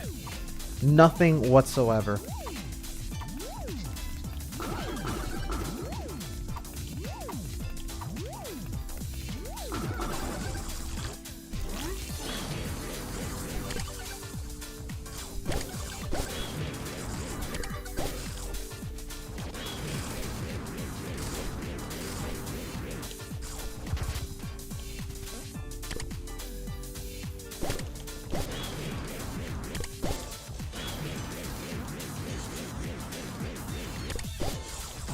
Woo! Nigga, in the nick of time.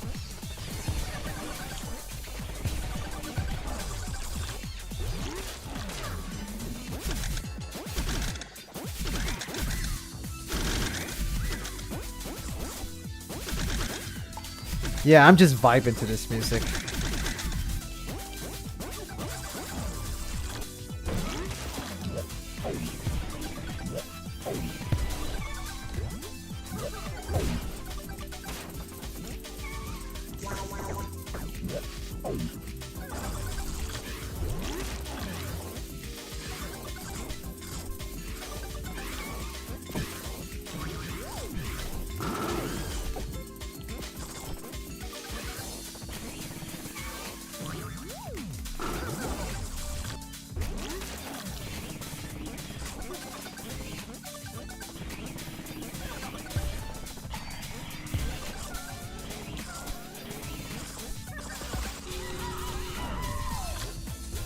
There we have it.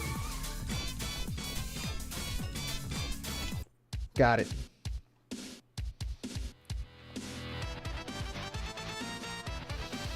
I don't think the game's been canceled.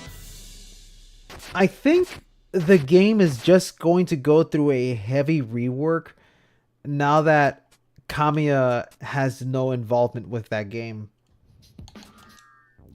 Let me talk to you guys for a second, actually. Hold on.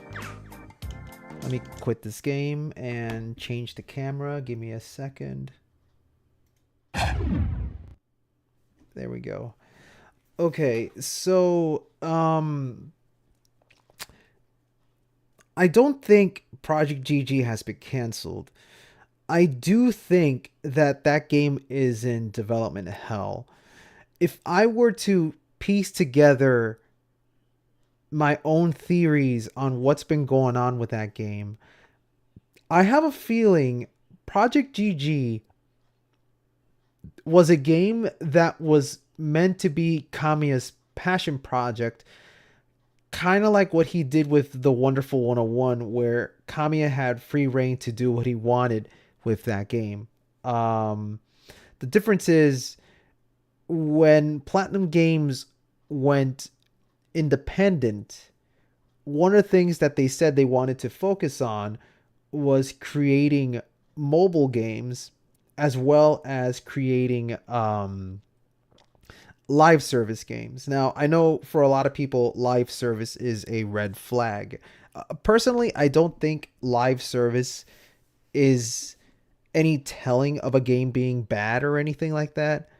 I do think live service games are good when done right.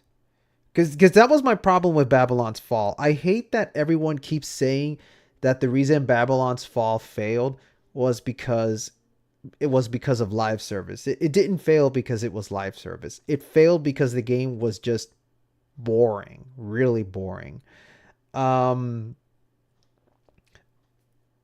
was a very boring game. When I played Babylon's Fall, I just could not get into the game at all.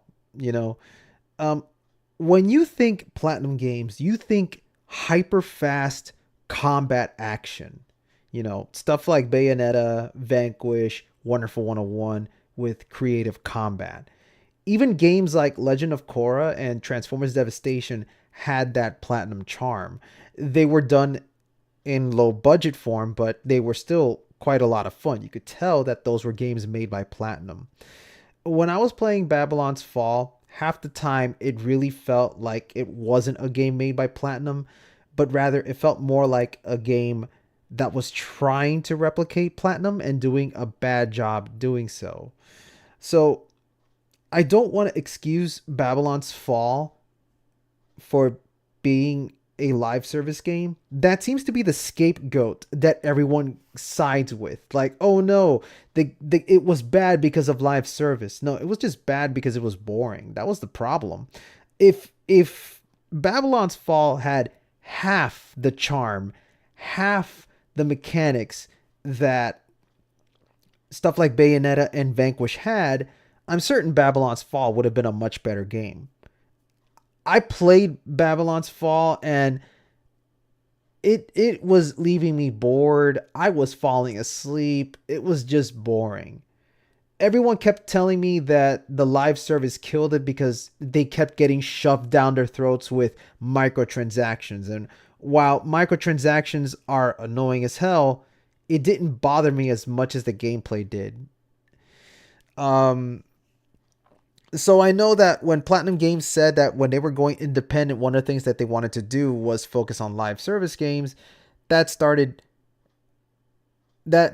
the audience kind of miffed.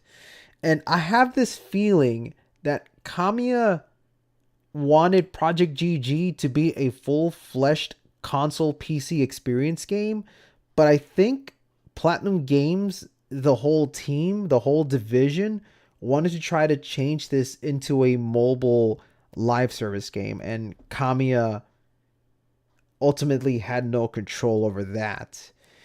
And that, along with whatever it is that's going on in the internal facility of Platinum Games, was enough for Kamiya to decide to leave. A lot of people like to make this narrative that the reason why Kamiya left was because Platinum Games kicked him out. No, that was not it. Because Kamiya was at a very, very high position. He was the vice president. Was he? No, he was the executive director of Platinum Games. Like, he was the top of the top. And for him to leave after reaching the top, I feel like he left because he kind of saw that Platinum Games was going in a direction that's probably going to make them fall apart, which is something I really don't want to say, but it's kind of true. And it's not because Platinum Games is doing a bad job of handling things. I just think everything came at the worst time for them. I mean, do you guys remember the Platinum 4? Remember when that was announced? That was announced back in the beginning of 2020, before COVID was a thing. When COVID took the world by storm, it kind of forced Platinum Games into a position that was going to be very difficult for them to get out of. I'm not saying COVID was the definite reason for them failing, but what I will say is that ever since they announced that they were going independent, it feels like everything went completely against them. They wanted to release these games without a problem, get the audience on board, and it just feels like with all this stuff going on, with COVID going on, with the development hell of Bayonetta 3 and all this stuff going on left and right, it was putting Platinum Games in a very hard predicament that was making it difficult for them to get out of. And top of that with the fact that Project GG itself was in development hell and things were going on inside the facility that we'll never know about. Yeah. So do I actually think Project GG is canceled? I don't think so, but I have a feeling that the game is going to be completely reworked so that it will be what Platinum Games said they wanted to focus on. You got to remember that one of the companies that has heavily invested in Platinum Games is Tencent. But so far, we haven't really seen what it is that Platinum Games are going to do with the money they received from Tencent. They've just been very dormant. Ever since Bayonetta 3 came out and World of Demons was removed from the Apple Store, there's been just an absolute radio silence over at the Platinum Games facility. We don't know any projects that it is that they're working on. We have absolutely no idea what projects outside of Project GG it is that they're working on. And I think that's kind of scary because back then we used to always look forward to a game from Platinum Games every year. There would always be like 1 or 2 games coming out. You know, like during the beginning when we had Bayonetta, they would announce Vanquish right afterwards. Then after Vanquish, we got Metal Gear Rising. Then after Rising, we got Korra, then Turtles, then Wonderful 101, then Bayo 2, Nier Automata. God. I think Platinum Games started spiraling down this awful downfall ever since the cancellation of Scalebound. I actually think Microsoft canceling Scalebound is what put Platinum Games in this road towards a slow and painful failure. And I'm kind of scared. I really do think... I don't want to be so negative on Platinum Games because I love this company, but I have a feeling that they're probably going to disband pretty soon. And what that means for the franchises that they've created, like Bayonetta, I'm not so sure what's going to happen. I would not want another company to take over the Bayonetta franchise because there's no one else that can do it better than Platinum Games can. You know what I mean? What do you guys think? You know? Triple TKA says, I thought Project GG was a fan-made game. No, dude. It is not a fan-made game. It was supposed to be Platinum Games' first major self-published game by Platinum Games. It was supposed to be a game directed by Kamiya that was going to be the most unhinged Kamiya video game ever. Unfortunately, that never came to be. And if Project GG comes out, I don't even know how much of the final build will reflect Kamiya's own vision. It's scary to think that what was once a very beloved company is sounding like they're falling apart, not because they're doing bad things, but because they are just not that popular of a studio. I think that's the irony of it all here. You know what bothers me? A lot of people know Platinum Games, but very few support them. There's always these jokes about how, oh, imagine if Platinum Games made this game. Imagine if Platinum Games made that game. But it seems like all people want is to imagine a game that Platinum Games would make rather than actually play the games that they do make. Because not very many people are supportive for their other projects that isn't Bayonetta related. Bayonetta and Nier Automata are the only two franchises that people give a damn about. Games like Soul Cresta, it flew completely under the radar. Whenever I mention Soul Cresta to even the most hardcore Platinum Games fans, they usually say, "Oh shit, I forgot about that game." And the problem with that is it's not their fault. The problem is that because Platinum Games are independent and they're releasing these games like on their own, they don't have quite the same funding as they do when companies like Nintendo and Sega help publish games for them. They're not able to advertise these games. I think that's like the other big problem that Platinum Games has. I think the problem is that, Platinum Games works best when they focus on a niche audience, but for that to work, they need to have a good big publisher to help them out. They were able to get by without a problem when they were working under Sega and Nintendo. Bayonetta was never a franchise that was a multi-million-dollar hit. Like, yeah, it sold 1 million units, but Bayonetta was never what I would call a major success. But that was never their intention. Platinum Games just wanted to make a game that would be fun for anyone who would want to enjoy it. They don't stick around for the numbers. And even Sega said that they were happy with the sales for Bayonetta 1, which is why they originally greenlit Bayonetta 2. But the reason they canceled Bayonetta 2 during production was not because Sega hated Platinum Games or Bayonetta 2. That's the narrative that people make up. No, it's because Sega's shareholder, Sammy, was dropping financially, and it forced Sega to cancel so many projects left and right. It wasn't just Bayonetta 2. Sega had to cancel localization for Yakuza 5, remember that? They also had to cancel future Alien products and a few unnamed video games. Not only that, but the American division of Sega had to downsize and move into a new building.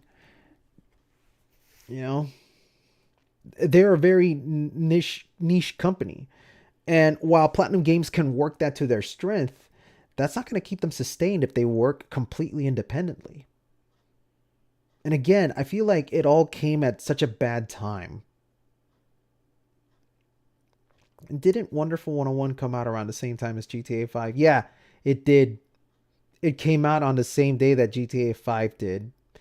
But it was that, I don't know who's at fault there. I want to say it was Nintendo because they are the ones that published the game the first time around. But I mean, let's be honest, any video game that would come out on the same day as GTA 5 had no chance of winning. It's just a shame that the one game that did attempt to go toe-to-toe with GTA 5 just happened to be Wonderful 101. It's kind of funny now that I think about it. Yeah, while everyone was busy playing GTA 5, I was busy playing Wonderful 101. Can't believe that game's been around as long as GTA 5 has.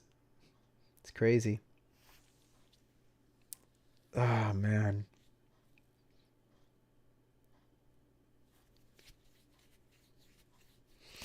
I do wish the best success out of Platinum Games.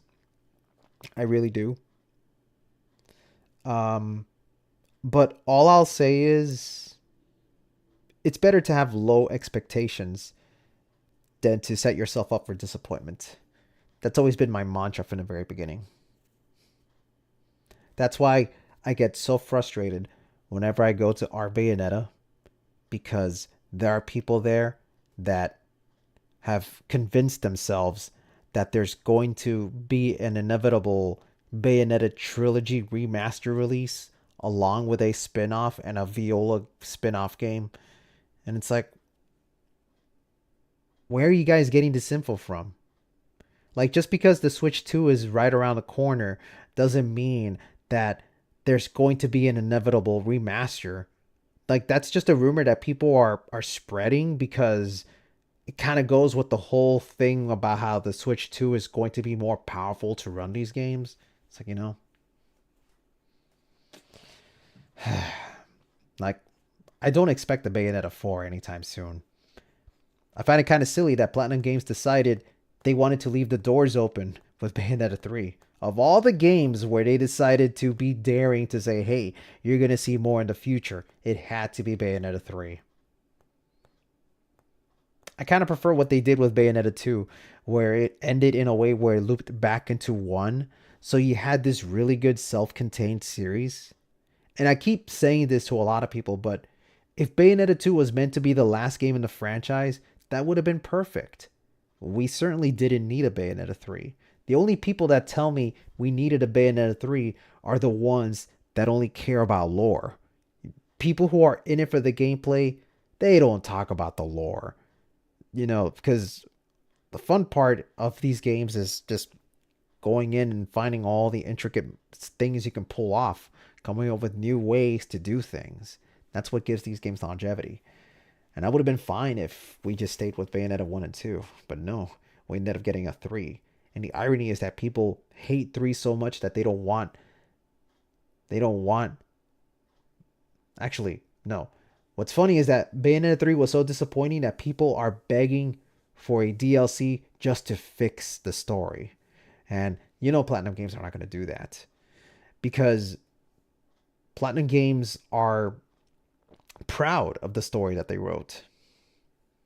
And they are doubling down on that story because they released that artwork that shows baby Viola with Bayonetta and Luca, which pissed off a lot of people online. You know? Crazy how one little innocent artwork can really set off a crowd. I can sit here and rant about Bayonetta and Platinum Games and all this sort of thing, but look, the point I'm trying to bring up is don't set your hopes up real high for the future of Platinum Games. I have a feeling something's going to happen with them, and it's probably not going to be something that people are going to like. I have a really bad feeling that when the next game is announced and it inevitably becomes a live service game, people are immediately going to disown it and say that it's going to suck because it's live service. And then ironically, people will avoid buying the game, and then that will doom the game and it will die. And then people are going to say, haha, see, it died because it was live service. You know, that's the irony here. People don't want it to be live service, but they also don't want to support Platinum Games. And it's like, I'm not saying support Platinum Games no matter what, but you know, it's just funny how a game will die because people don't like this one particular thing, and then when the game dies, people will say, "Ha, see, it died because of that." You know what I mean? It's a very vicious cycle.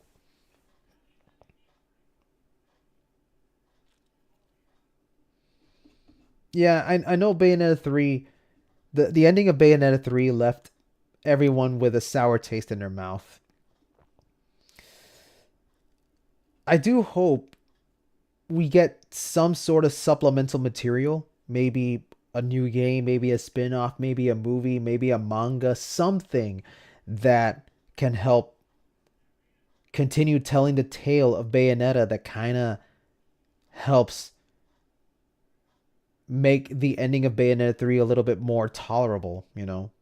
They attempted to do that with Cereza and the Lost Demon, because I know they did that with they did this whole thing where they contextualized the death of John by saying that that was going to be her destiny, which is a very bullshitty way of trying to make sense of things. I don't know, man. Yeah, no, Bayonetta 3 sold well. It's funny because there's this guy online. Hold on, I'm gonna look up the page because there are these people on Reddit that drives me insane because they say the dumbest shit. And I remember telling this dude, Bayonetta 3 sold very well.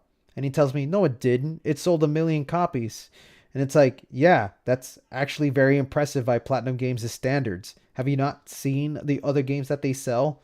Like, outside of Nier Automata, Platinum Games would be lucky if any of their games reach 1 million. What are the other games that have sold 1 million copies under Platinum Games' release? Wonderful 101 never reached 1 million. Soul Crest never reached 1 million. Metal Gear Rising didn't reach a million, and yet, you know, that game is beloved for the memes. You know, it's one of those "don't mess with the Metal Gear fans. They don't play the games." That kind of joke. You know, Anarchy Reigns didn't have a million, didn't sell a million copies. Um, Star Fox, maybe. I want to say maybe just because you know Star Fox. There are more Star Fox fans than there are Platinum Games fans. Surprisingly enough. Um, I'm trying to find this. Let me see.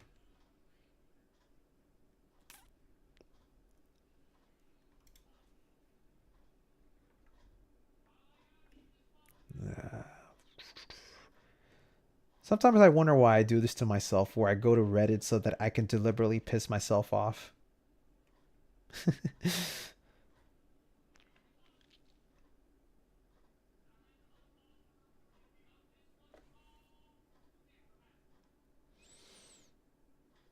Let me see.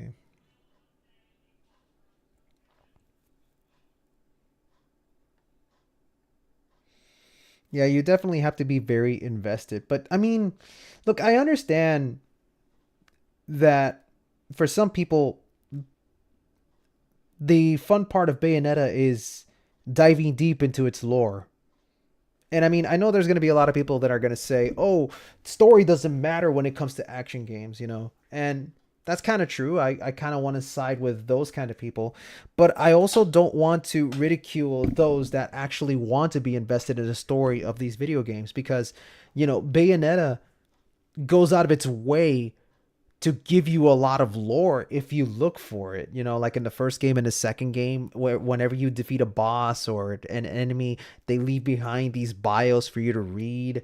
There's also the journal entries. It's there for the people that actually want to spend time reading up on that stuff. So I don't want to say that those that are invested in the story are dumb for doing so because you know that was there for those kind of fans. So I understand why they're so pissed off at the ending of Bayonetta 3 because it feels like all the reading, all the knowledge that you gain ends up going to waste because of what Bayonetta 3 did. Like Bayonetta 3's ending is completely detrimental to everything that people have learned about throughout the years.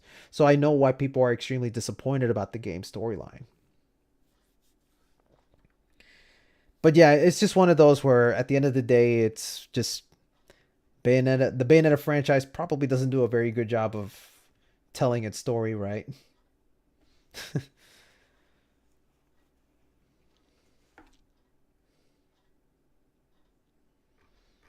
I can't find it anymore. It's probably for the best that I don't find it. I just remember telling this guy, "Hey, Bayonetta 3 sold well," and he's like, "No, it didn't. It sold a million copies.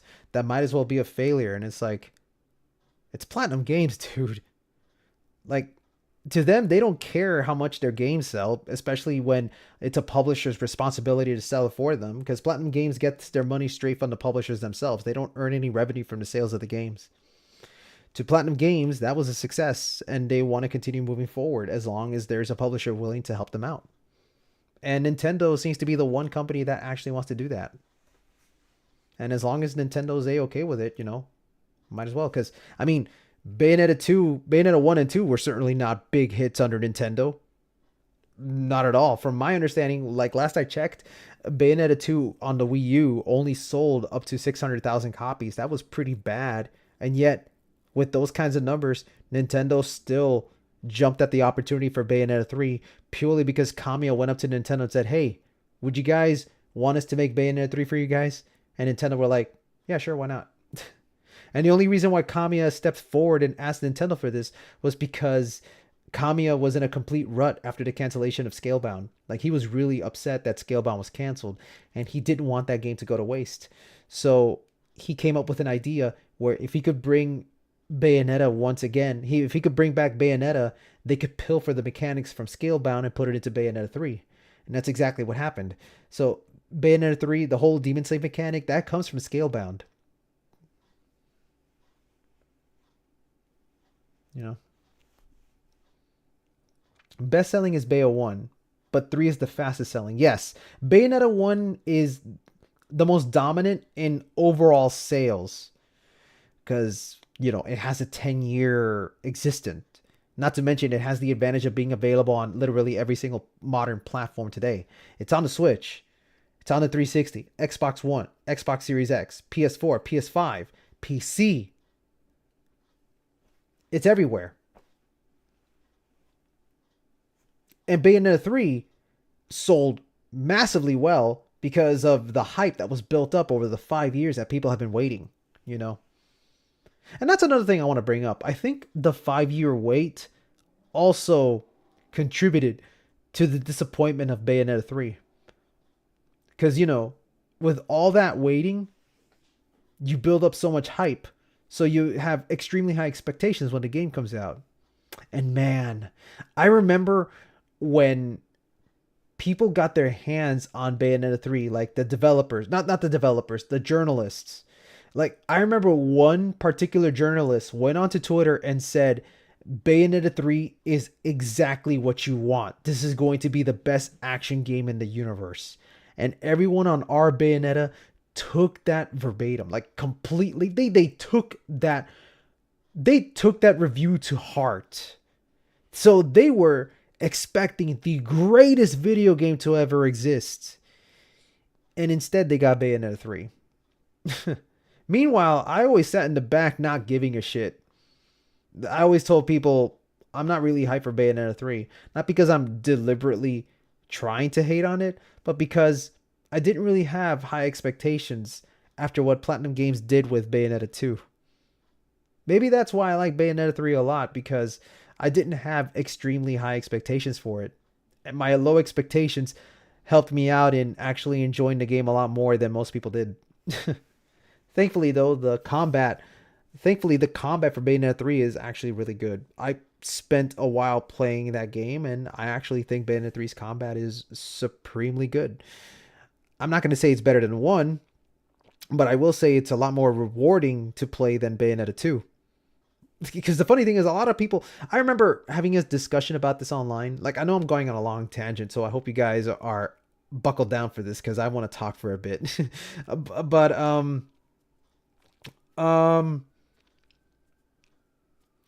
I remember discussing the combat mechanics of Bayonetta 1, 2, and 3 on Reddit and on Discord. And a majority of people kept telling me that they hated Bayonetta 3 because the majority of the gameplay involves you just sitting in the back and making the demon slaves do all the work. And I try to explain to them, you know, yeah, that's kind of how the game works, but you don't necessarily have to sit in the back and let them do all the work. The fun part comes in coming up with ways to work in tandem. You don't have to play like that, but it definitely feels more cathartic when you figure it out.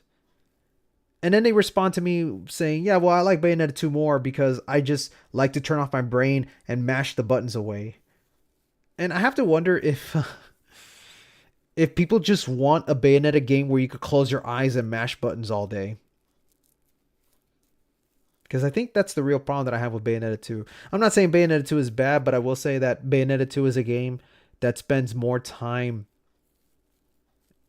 making casual players feel good all the time. Like, it's a game, it's a very low risk, high reward kind of game.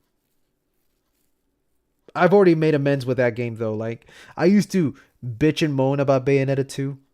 Like, I used to say this game sucks and blah, blah, blah, blah, blah. But it's like, I don't do that anymore because that's in the past. Bayonetta 2 is now behind me because I have Bayonetta 3. And Bayonetta 3 does exactly what I wanted to do. I wanted it to have gameplay that feels rewarding and cathartic to master. Is it the same as 1? Of course not. But I'm not asking for a game that's identical to 1. I want a game that makes me feel as invested as I was with 1.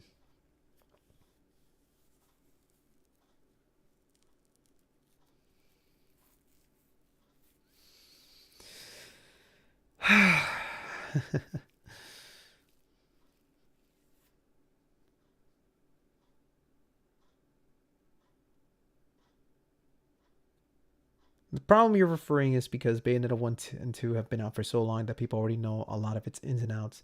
The same can't be said for Bayonetta 3. Of course, you are right. Actually, you want to know something very, very funny? When Bayonetta 3 first came out, and I was labbing the game in practice mode. I saw the potential in the game's combat. I saw the potential. And I was telling people, this game is good. The combat is good. But everyone on Twitter was already saying, no, this game sucks. The combat sucks. I'm going back to 2. And I made a tweet where I said, people are really jumping the gun and saying the game sucks after having only played it one time. I feel like we should wait and let the people lab combos before jumping to conclusions. And I got a lot of hate for that tweet.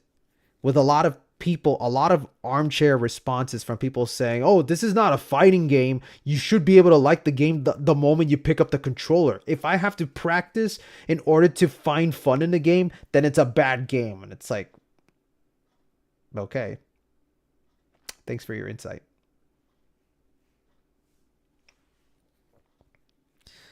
I am really glad, though, that there are dedicated groups of people that are spending a lot of time figuring out all of the really cool mechanics that Bayonetta 3 has, whether it be through mechanical exploitations or just discovering those little niggles that make the game a lot of fun. CUHRAYZEE and Ryazaki and Spring, I think that's his name, Spring. He's a Japanese player who has a Sonic avatar. Those are the 3 people that have done a great job discovering all these really cool mechanics that are absurdly tricky to pull off, like demon offset. But some people have discovered some really cool things that you could do when you hold a button while doing this other attack, and it makes for some very janky combat experience, which is always fun. But I can't wait until some people come in and say, oh, you only like Bayonetta 3 because of the exploits, which is the most common complaint that people tell me whenever I say I like Bayonetta 1 more than 2. I've had some people tell me, oh, you only like 1 because you enjoy exploiting glitches. But it's like, brother, Bayonetta 2 has more glitches than 1. What the fuck are you talking about? Have you seen some of the speedrun moves or speedrun tactics for Bayonetta 2? Have you seen all those glitches where people are able to easily break out of the boundary of the game because you could do the infinite witch twist trick in Bayonetta 2? I think it's witch twist. There was a maneuver in Bayonetta 2 where, you have Bayonetta twist and then jump and then twist and then jump. And if you keep doing it in succession, she'll actually infinitely fly into the sky. It's really funny. And yet people think I like Bayonetta 1 more because it has glitches. No, brother. I like Bayonetta 1 because its combat was deliberately designed to be deep. I can't believe I went on this huge PlatinumGames Bayonetta tangent in a stream about Pizza Tower. I'm certain some people are going to be like, wait a minute, where's Pizza Tower? Why the fuck are you talking about PlatinumGames? It's like, it's kind of my thing. I should really spend time doing podcasts where I just sit down and talk about these things. Maybe interview some people that are into the same games that I am. That would actually be something fun to do in the future. Maybe just set up podcasts and talk shit with other people. I know CUHRAYZEE and Bayonetta stuff, along with Distant Emerald, they do their own podcasts. They invited me to one of their podcasts one time, and it was fun. I would love to be able to continue having discussions with them, but because of our different time zones and the fact that we have a language barrier, it's not easy. It's funny I say that we have a language barrier because I can speak Spanish, but the problem is that my Spanish is kind of broken, but that's because I've been speaking English more than I have Spanish,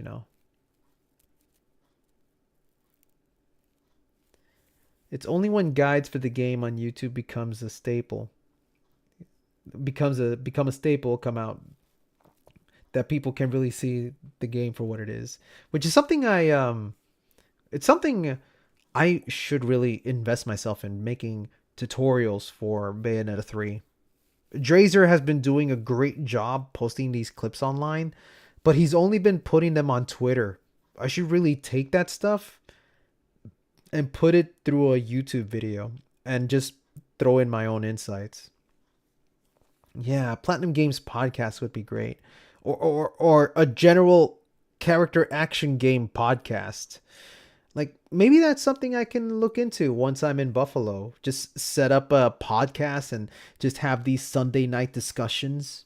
That's a great idea, you know? I'll definitely look into it.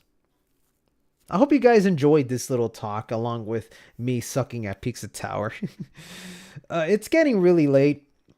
I'm going to have to wrap this up now because tomorrow I got to go in early to work and start picking up all of my office supplies because tomorrow is my last day tomorrow is going to be the last day that I work in the Miami office. After that, I'm going to be on vacation for 2 weeks while I prepare to move to Buffalo. And I move to Buffalo next week, Sunday.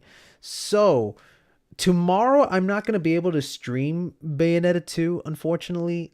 I will have time to stream Bayonetta 2 around Saturday evening.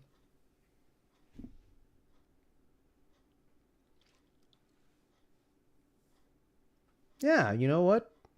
I can do that. Just discussions where people can call in. That's something I'm going to do actually. I'm gonna prepare ideas for podcasts. And I'll come up with a silly name like the Setcast. There, that's it. Done. Perfect. That's the name for the future casts. All right. Well, I'm actually done for real, guys. Thank you all so very, very, very much for sticking around and just enjoying the nonsense that I do here. You know, I'm really glad that you guys decided to stick around and watch this. This was a very last minute stream. Um, I wanted to do this. At least I wanted to throw something out before I leave.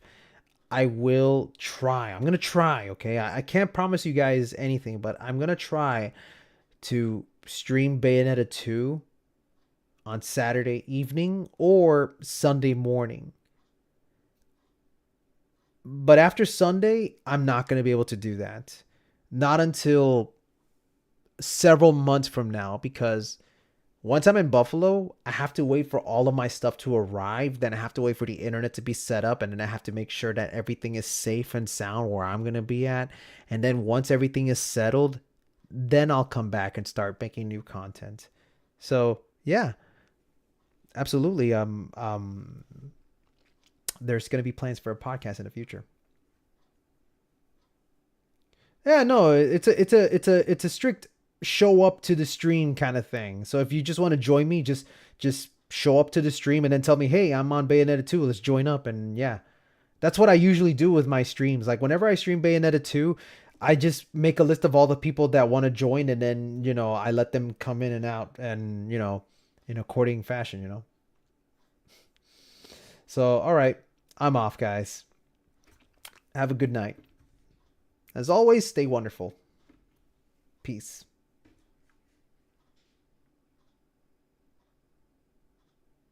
I know that you'll be back.